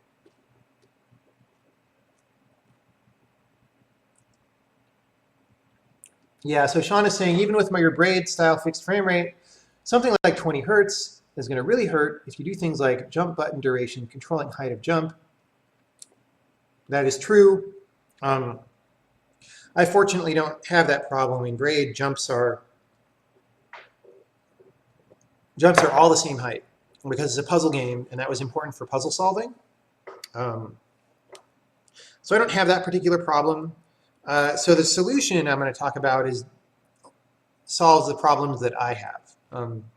But yeah, if you expected to run at 20 hertz and you really had some timing sensitive thing like that, then you probably do need to set up an input thread. And I'm not even saying that setting up an input thread is bad, right? You might want to do it. It may well increase your input responsiveness for a corresponding cost and code complexity. All I'm saying here is just, it doesn't give you frame rate independence, really. It gives you heightened responsiveness. So if we're trying to solve the problem of being perfect about frame rate independence, it's a little bit orthogonal to that. But the reason I went and talked about input is to talk even about how the notion of full frame rate independence doesn't even make sense, which is why I am choosing to give up on it again. I gave up on it on braid, and I'm giving up on it again for maintaining braid.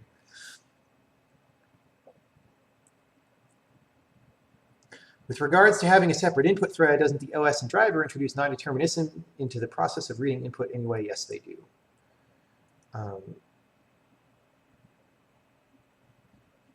For the input, can a person notice a difference after a certain point? People can notice much bigger differences than you think, and even differences that players can't consciously notice will exhibit themselves in terms of just how hard is it to play the game, right? How frequently can people make a jump?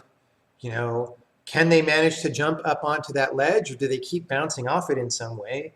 The tighter and more responsive your controls are, the more reliably people will be able to play, right? And the higher your frame rate is generally, because frame rate is a lot more than just visuals. It controls a lot of things. Maybe this is all for the G-Sync talk, though. Anyway, okay, so just to get back to what my solution is going to be, it's just going to be a modified version of what I did before, right? So what I did before is just to say, let's go back to this diagram of, we've got these guys, let's draw those in different colors. We've got these guys, and they're going, right? Wow, buying this separate machine thing for the Wacom tablet is totally the wrong choice, because it's a very slow machine, and it's like the fan's going and it can't even keep up with me drawing. It must have like an ARM chip in it or something, or Intel Atom or something. I don't even know. Don't do that. Don't buy the Cintiq Companion, even though the tracking is way better than an iPad. Maybe I have to get the one that plugs straight into the computer. Anyway, so, okay, so then we wanted a third guy. And some stuff happens. This is all just like, look, man, some stuff happens. These guys are going to collide here, and they're going to go this way. And the idea is just to say, well, this is a mess. And who knows exactly what happens. As long as the frame rate is fast enough, then you're never going to generate something that the player will notice as being wrong. So as long as not conspicuous, high frame rate or high physics update rate means nothing conspicuously wrong,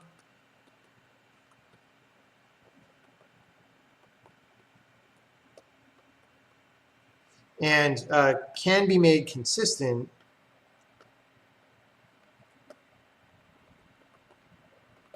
with a fixed time step.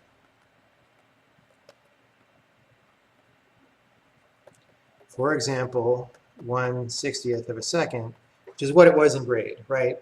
To recap, in the original version of Braid, I would just always step by 1/60th of a second, and the only frame rates allowed were things that were even or integer multiples of that time step, right? So you can go 1/60th of a second, you can go 2/60ths of a second, you can go 3/60ths of a second, and so on. That's a little bit limiting. And like I said, today, you know, that means that you can't run on certain monitors anymore. So here's what I'm going to do. My new approach is going to be fixed time step, still, but much smaller. Where by much, I don't mean orders of magnitude or something, but I mean like 1/240th of a second, or maybe, I don't know. Like, why even pick it as a multiple of 60? There's sort of reasons to do that. I don't know. Let's, or 1/480th of a second, right? The thing about the original Braid code was it was really not very good in terms of memory locality. There's not that many live objects in Braid at once. So even if I weren't to assume that computers could go any faster than back then, I could get a factor of 5 or 10 out of optimizing that now because I know better than when I wrote the engine. And computers are faster. So to say I'm going to simulate things 8 times as much as I used to is really not that much of a problem, right? So then what I'm going to do, let's say I'm on my 165 hertz monitor, right? I don't even know. I assume that 165 hertz is not,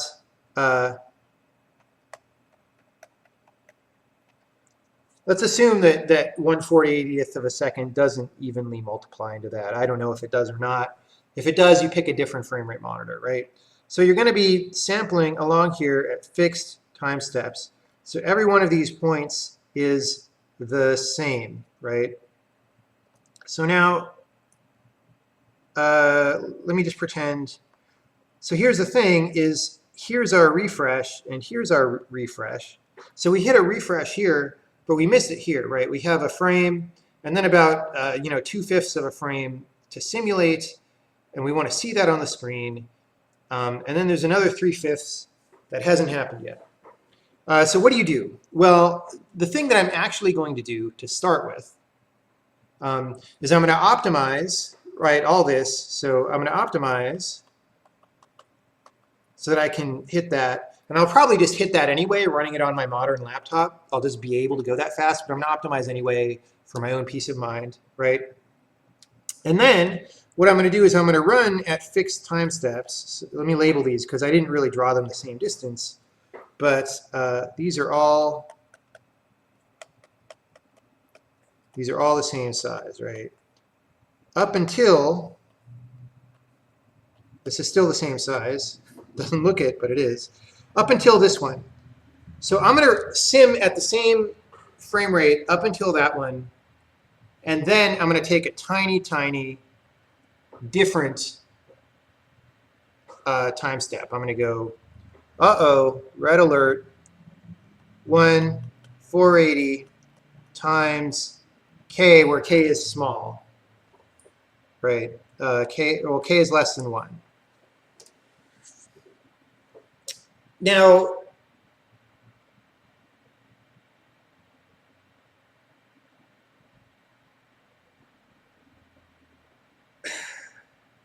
Well, at a very high frame rate, if this is 165 hertz, then we don't even have any subdivisions between frames as I've drawn here, right? Like 165 goes into 480 about 3 times. So we would have about three segments, and then a frame, and then about 3, and then a frame, you know, whatever. So in this case, actually, it would be less than 3, right? No, more than 3. Sorry.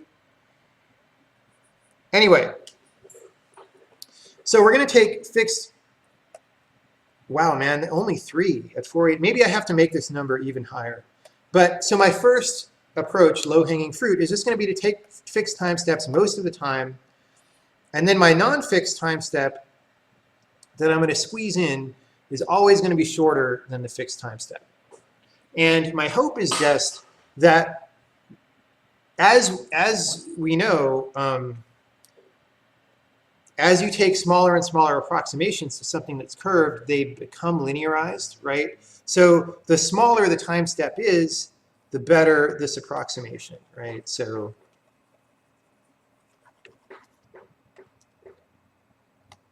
smaller time step means better approximation, which means problems kind of go away.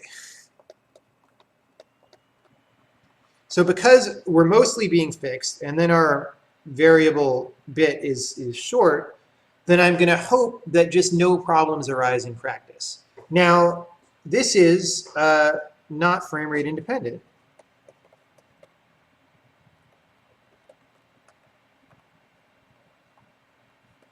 But I'm hoping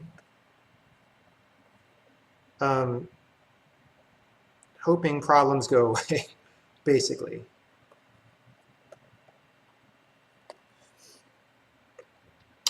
In that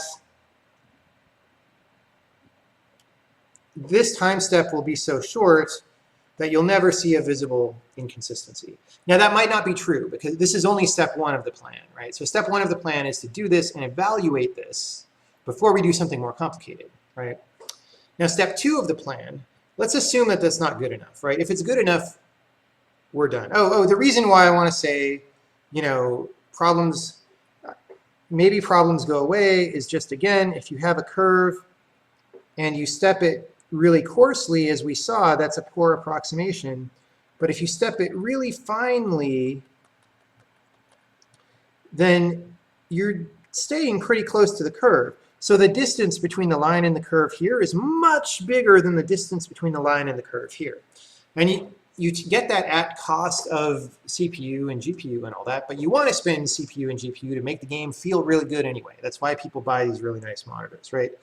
As you know from math, you know, the limit as x approaches 0 of sine of x over x equals 1 or whatever, which is just a way to say that curved things become linear. Wait, x approaches 1. Is it cosine x? I don't know, sine or cosine. Whichever one of these identities is true is the one I'm talking about. It's just a well-known thing, right? Okay, now suppose this is not good enough. Then there's a more complicated plan that we can do. And the plan is this. And this is really frame rate independent, except, and is similar to maybe what some other people were thinking on Twitter, but with slight modifications, right? So again, we've got our thing, and we've got 1, 2, 3, 4, 5, 6, 7, 8, and you know, we said every little more than 3. That's a frame boundary, right? Which I guess means this isn't a frame boundary. Okay, so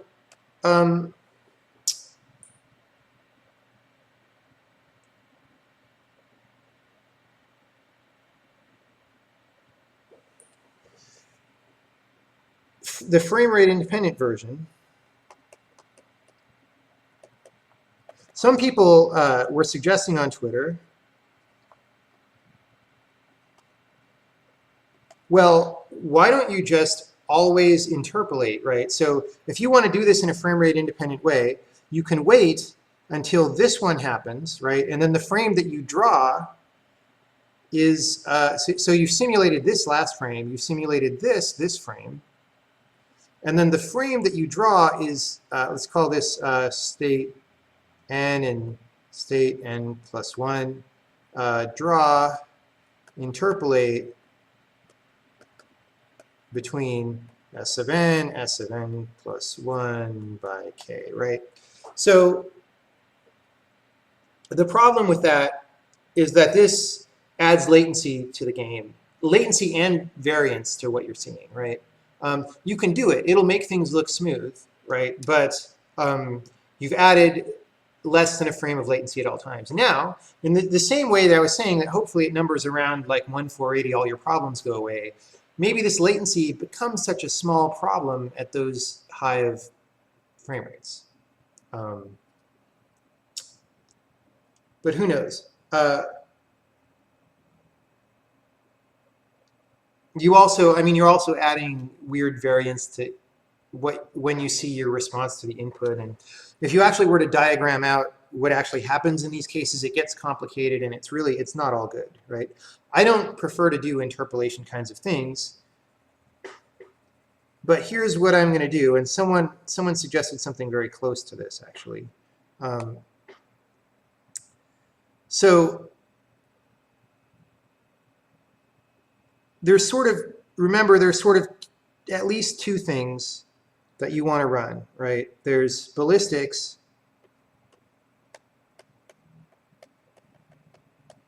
or just regular like physics. And think of this as just changing the positions of entities on the screen and maybe what animation they're in, right?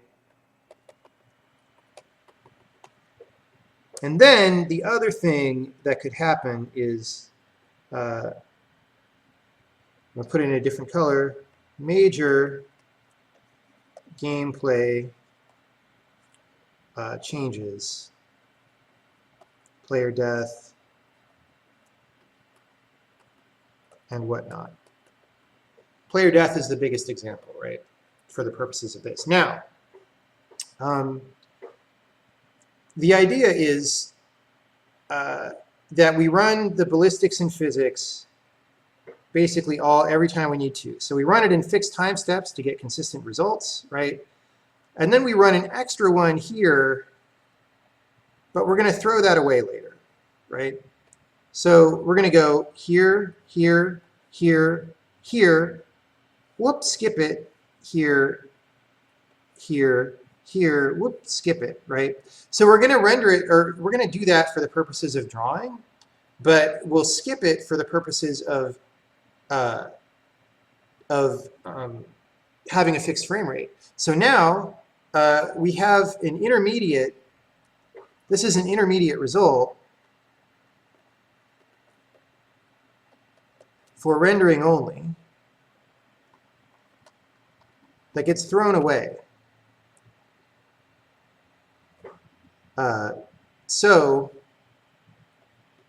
only fixed time steps are real.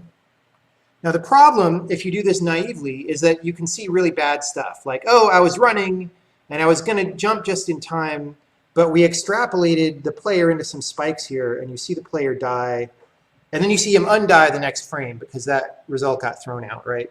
To avoid that, what we do is we only do major gameplay events. We only do major gameplay events at these times, right? So we don't do an intermediate result for them at all. We only do object motion. We do collision detection to the extent that we need to detect a guy bumping into something, but we don't kill him. We don't run almost anything. Now, this requires factoring the code a little differently than it usually is, but hey, whatever. Now, again, if time step is big,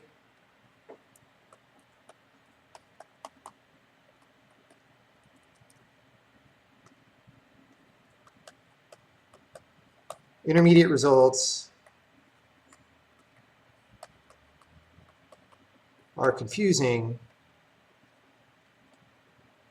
But if the time step is small, you'll really never see the difference, right? Wow, my writing is really messy. Hopefully people can read this, right?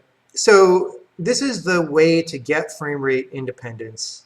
You know, you basically, so some people were suggesting, well, so there are different, this might seem like a little nuanced, but the nuances are what's important here, right? So what some people suggest is, oh, in my game, I just simulate some number, however many frames fit, and then, you know,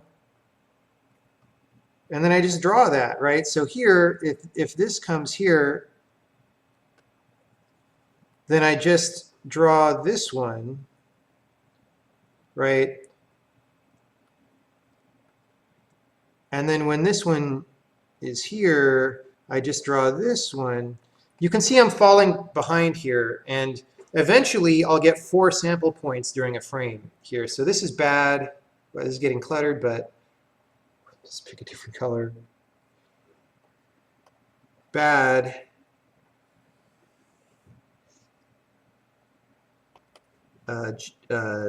Judder, is that the term for this? I don't remember. You get judder, you get some kind of inconsistent frame rate. So this is anti-judder, but anti-judder only. It's not authoritative apart from that. And again, the hope is just that at a very high frame rate, the problems go away. And because we only do major gameplay changes at these purple points, then we don't even need to back up most of the entity state, right? So this thing that we're rendering here is going to be some non-authoritative copy of the entity state, but it'll really only contain the position and the animation frame of a thing at a particular time. So that's the plan. I'm not saying it's foolproof. And like I said, this may not even be necessary, right? This is step 2. Step 1 may be good enough. So that's kind of all I wanted to say this time. There's all this G-Sync stuff we'll get into next time. Wow, we've been 2 hours so far. Someone is saying judder is insignificant if the time step is small. I disagree. It's quite significant. And remember, it's not controlled by your physics update rate, which you can turn arbitrarily high. It's controlled by the player's display update rate, which for all you know might still be 30 hertz or less. You're not really in control of that. So I think judder looks bad. Like even just playing back skeletal animations in 3D, you can see judder in cases like that very obviously. Braid running at a high frame rate looks really nice.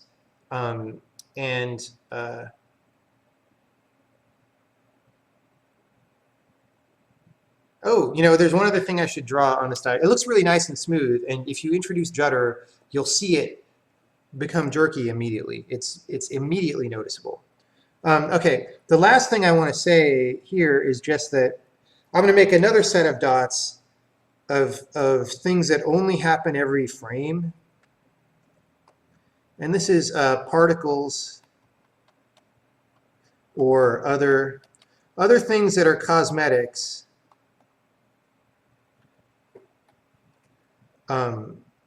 that are already frame rate independent. And those we can just sample on every display frame. And that's great because in Braid, the particles are some of the most expensive stuff, right? If you don't, so the particles in Braid are already frame rate independent. You just say the time is t, and this function gives you back the positions of all the particles. To do that, there's a pretty heavy constraint on the equations that the particles follow, but that's fine because we were able to do what we needed to do with that limited set of constraints. And in fact, we could do a lot more than we already did, right? Individual particles are generally kind of ballistic anyway, whatever. So particles don't ever exist at intermediate times. They're very quantum mechanics in that sense in Braid, where they just get instantiated for the current frame and gone. So the most expensive thing, we're not going to be doing 480 times a second or whatever. We're only going to be doing it at display frame boundaries. So there's sort of actually 3 rates of stuff happening, which is complex a little bit. It's a little bit of a complicated scheme, but it's way simpler than almost any other way that I can think of trying to be frame rate independent. Now, all this, right, and the point of this is it lets us keep our gameplay code very simple. Lets us keep simple gameplay code, which is very good. Okay. My particle system is not tweened. No, it's not. Read the articles.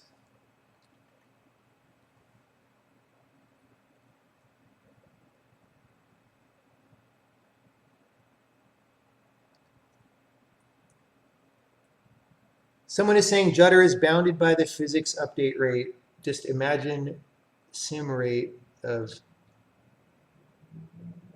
Oh, right, okay. Yeah, that's true. It's bounded by the Judder is bounded by the physics update rate, but has a dependency on the frame rate. Yeah. Anyway, I dislike Judder so much that I'm just not even going to go there.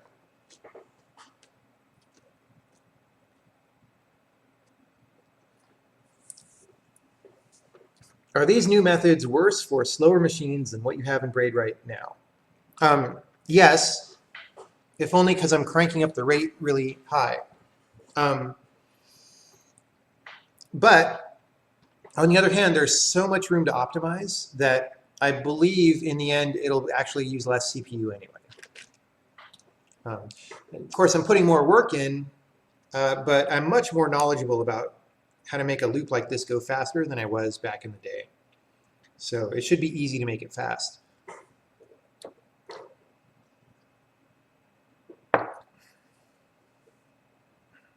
Without even trying that hard, in fact. I mean, I can get a factor of 2 out of it almost doing nothing. Like, it'll be so easy.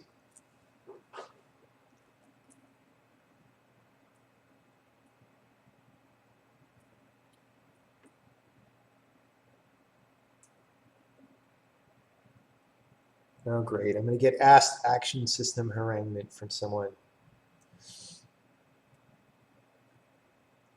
At what point do I start talking about floating point imprecision? Floating point imprecision is more something that happens at large scales, or mixture of large and small scales. In a platformer like Braid, you don't really have that problem so much. Anyway, water refill. Please continue to ask questions. I'll be back.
Oh, the last thing that I have neglected to say is that this system, the step one of this system, which was a very don't care that much about frame rate independence, just make sure the time steps are small and step at a fixed rate, and then the last step is fractional. That has already been in the game since 2008. That's actually exactly how World 4 works in Braid, where the time step to simulate depends on your player's motion during that frame. So, I'm hearing an echo now. What happened? Anyway, I'm going crazy. So, that's how World 4 works, is exactly that scheme. And it seems okay. I don't actually know if it feels different from the rest of the game because World 4 is so weird. But I feel like if there is a difference, then it'll go away if the time step gets smaller. But we'll see. Like I said, step 2 is if it doesn't feel good or is undesirable for some other reason. Now, all this said, if I do some kind of if I do step 1 only, I would also at least put in an option where you can force the frame rate to a certain number, and then maybe the game doesn't VSync if it can't do that on your display, right? So you could say 120 hertz, and then we just don't VSync and we run at 120 hertz as closely as we can anyway. That's a whole other topic. And then you would get a consistent feeling game that way, but you would get screen tearing, which is not great. But then the higher your frame rate is, the less visible tearing is, sort of. So, especially in 2D. In 3D, tearing is always kind of bad, but in 2D, it's not so bad.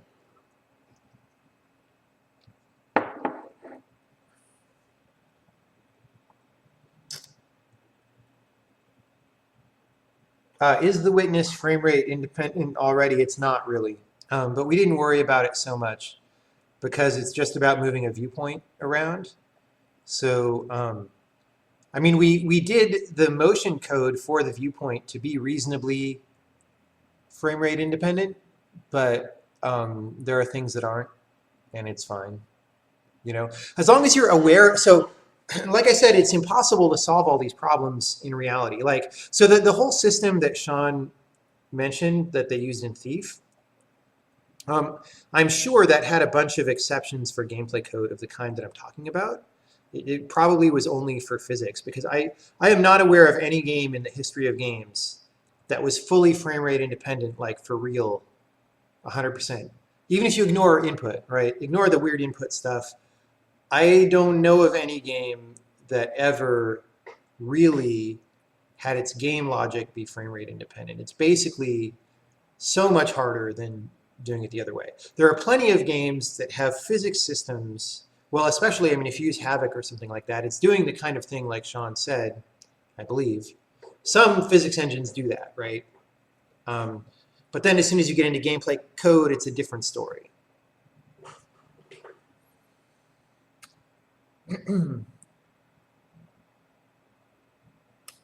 Language questions, I think, are in a different talk. This is already very long.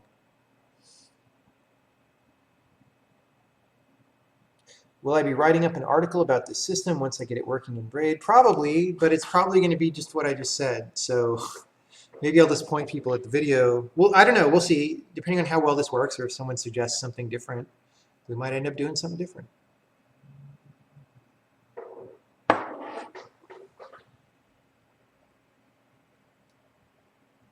Oh, is there a per object time steps in World 6? I'm trying to remember how I implemented that. So World 6 is the one where you drop this ring on the ground and things slow down or not based on how close they are to it, and then within a certain radius they're at like maximum slowness. And I believe that, yes, I do per object time steps there. So again, that's a case where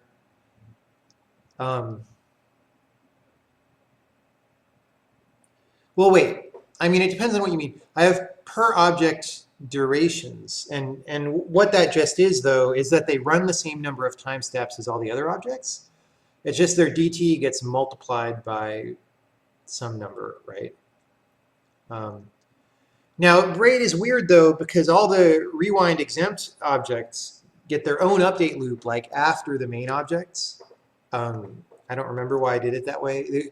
There were some cases that came out better if rewind exempt things had the last say, so it's a little bit of a hack, but I don't even remember what those are.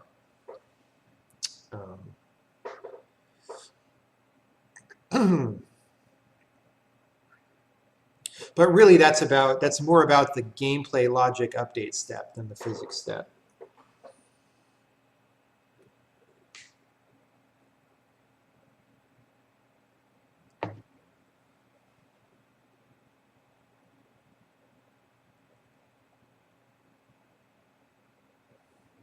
If I profiled the update loop and found I had CPU time to do it comfortably, would you have any reservation about running the time step at 1/1000th of a second? Not really. I mean, 1/1000th of a second is not that high, honestly. Like if the game is at 60 hertz, then that's 100 divided by 6, which is 50 divided by 3, which is, 16. 16 times a frame, 17 times a frame. I mean, that's kind of high, but that's not a big number for a computer, right? 16 times a frame, eh?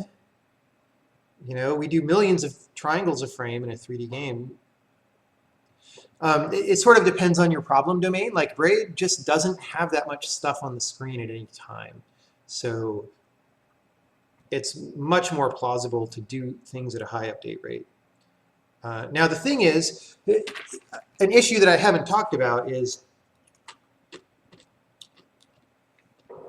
so if I pick like a 1/480th of a second time step, then I am probably changing the feel of the game slightly because I'm going to have complete consistency, but it'll be consistency with a 1/480th of a second time step, which is going to have different results from the 1/60th of a second time step. So you're going to see, like, I mean, if you were to chart things very closely, like if a player leapt into the air and fell, his arc might be slightly different. How different is it? I don't know. Is it going to be different enough for players to notice meaningfully? I don't know. So I want to just try it and see. And if it's different enough, maybe slight tweaks to the constants of the world, like gravity and friction, might be in order, but I think they would be really small tweaks. And they're probably within the margin of error of what I would be able to tune as a game designer anyway. Hey, can someone link Sean's discussion in the chat? Someone's asking about that.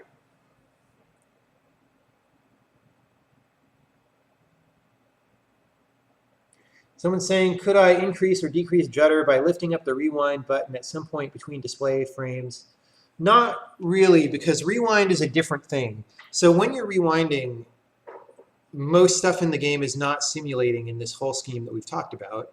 Most of it is being replaced by copies of themselves from the past. Now those copies,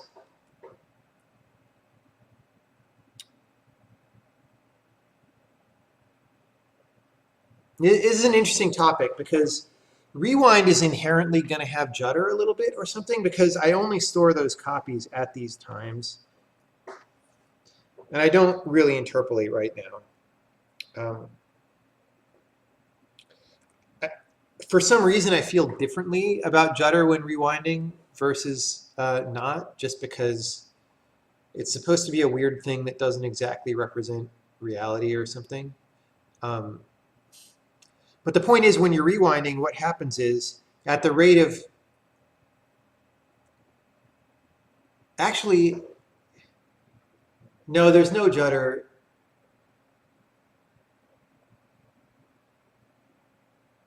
Well, ooh, see, this is a thing. This is a thing I hadn't thought through. If I store, actually, if I do what I just said and store this one that's exactly on the line, that's the wrong thing, because then I'm making that authoritative over gameplay. So I have to store the one before it, right? Which means, well, let me Control Z that other circle so we're not incorrect. Come on. I have to store these. or something, right? So there's going to be judder when rewinding. But rewinding has lots of screen messing up special effects, and I don't mind it so much in that case. But anyway, what happens when you rewind is that at a rate of 1 frame per frame, we go backwards in time and look at the most recent state. I suppose I could store 2 versions. I could store the visual version. I could store the visual version and restore that when you're rewinding as an intermediate result so that you would have no judder. And then when you finish rewinding, I would snap you to one or the other. Yeah, I don't know. It's more complicated, but that's how things are, right? So the only things that are simulating normally are the things that are immune to rewind, right? When you finish rewinding, then we drop you back into a regular sim stream. So it's kind of a different case from all this stuff that we're talking about. Do I have a maximum slowness for what machines I want my games to run on? There is always such a thing. I ideally would like the game to be able to run on everything that Braid already can still run on, for example. For Braid, right? Witness has higher system requirements. You just kind of have to decide. I don't know. Computers are pretty fast today, especially computers that most people play games on are pretty fast. So I'm not too worried.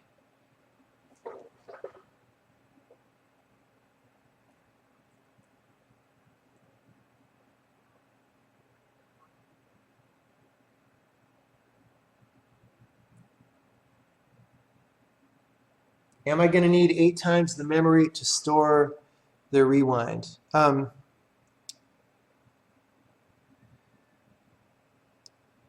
Probably not, because, like I said, I'm not going to need 8 times, but I am going to need more memory in proportion to the user's frame rate. Because, like I said, I'm storing 1 per frame, approximately 1 per rendered frame, not 1 per physics frame, right? So I'm skipping most of these gold dots in here.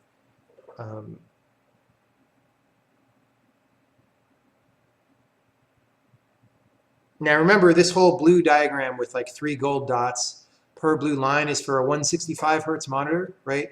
A more pedestrian frame rate like 60 hertz would have way more gold dots that we're skipping over.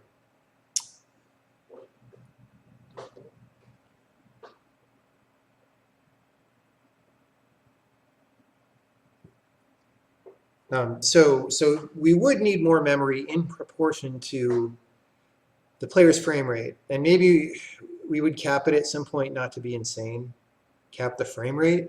But I mean, on the Xbox 360 with, I forget, I had like 45 megabytes of rewind space or something on there. No, that's not right. 80 megabytes. And it lasted up to 40 minutes in the worst case. In World 4, I have to kick you out of the level if you run out of memory. And nobody ever noticed that I saw on the 360. I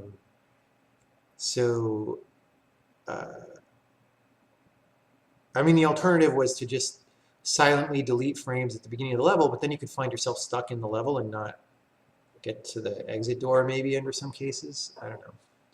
It just seemed better to end the level. So 80 megabytes is negligible, right? So if I have to raise that by, in fact, I think it was 50 actually. You know what? Let me go look in the file. I can tell you what it was on the PC.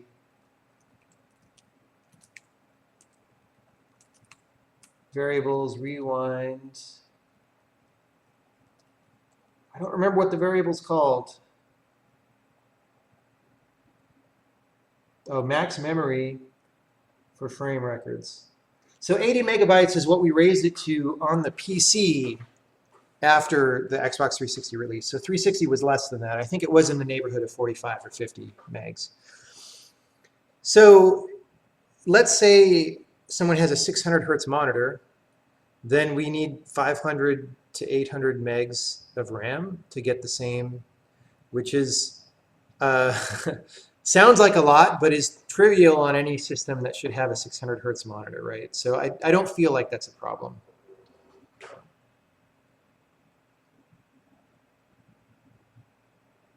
Oh, could I store the state and then the time step? Yes, that would actually be a simpler solution. So someone suggested, and this is a good point, instead of storing the cosmetic result here and the state before it, you can just save the state before it and then the time step, or you actually know the time step, right?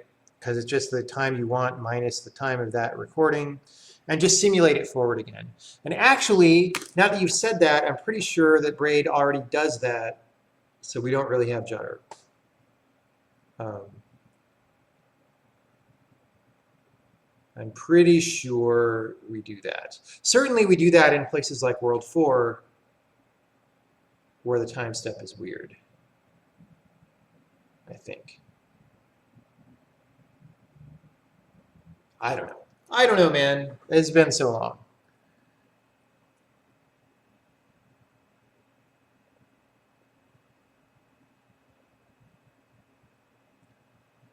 I'm trying to keep on-topic questions, so I'm skipping anything that doesn't have to do with technical details of this exact stuff. Have I considered scaling the time step to line up with display updates?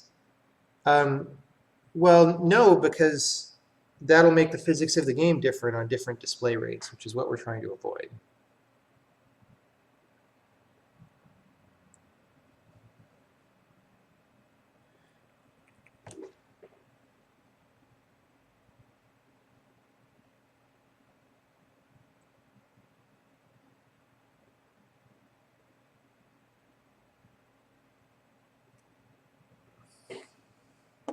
Any further questions? This has been a long stream. Thanks for hanging in for it. It's been interesting practice. I don't think I like this particular Wacom tablet. I wanted to get this so that if I do handmade compiler, that I'll have practice at drawing diagrams and stuff. And this is kind of ugly. I need to get better at drawing things that look nice. Well, if I can figure out how to set up a palette of harmonious colors beforehand, that'll help. And if I can just write nicer letters. If I take a little bit more time writing my letters, they'll come out much nicer. It's just I always feel weird about that because it's taking time during the stream, but it doesn't really take that much time. And it's much more legible. So I'm going to try to train myself. Maybe I'll just do a random Q&A during the week of about anything that people want to talk about, and I'll just train myself to write more nicely. Even my "this is nicer," the word "nicer" is kind of...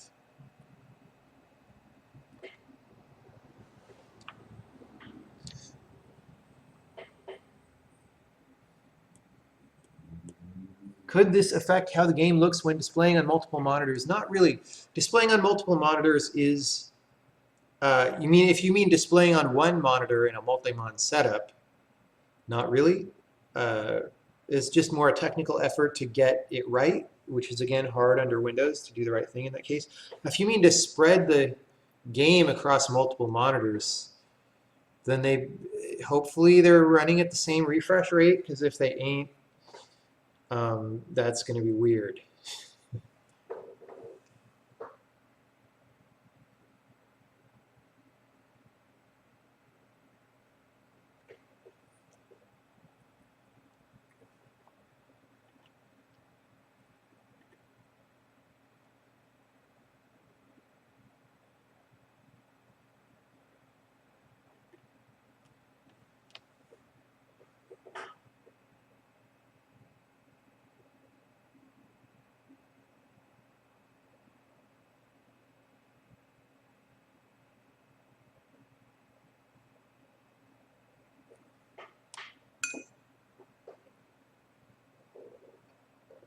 Any other questions? Let me have some fun with my tablet. Any other questions?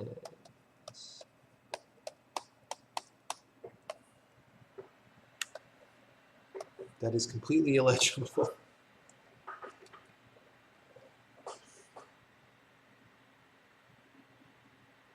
Yeah, I mean, we could do a topic suggestion. What kind of... Okay, we're off topic. These are not chips. They are Parmesan cheese slices. Can you see that? I have to wait until they're really good. Hopefully that was in frame. I don't know. There's so much lag on Twitch. Yeah. They're delicious. I've just, today has been a day of eating way too much, really, is what's going on in my life. Eating. Why? I don't know. Ah! I do not want this. I just want to, neither Microsoft nor Apple understands that I just want the application to own the surface and let me, the screen, the touchable screen surface, and let me do anything. Nothing I do to the screen should take me out of the app. Damn it. I realize you can disable this. I've disabled it on all my other computers, but on this one, because it's new, because I may not be using it for long, it's not disabled. Possible release date of the compiler, we don't know. We'll see.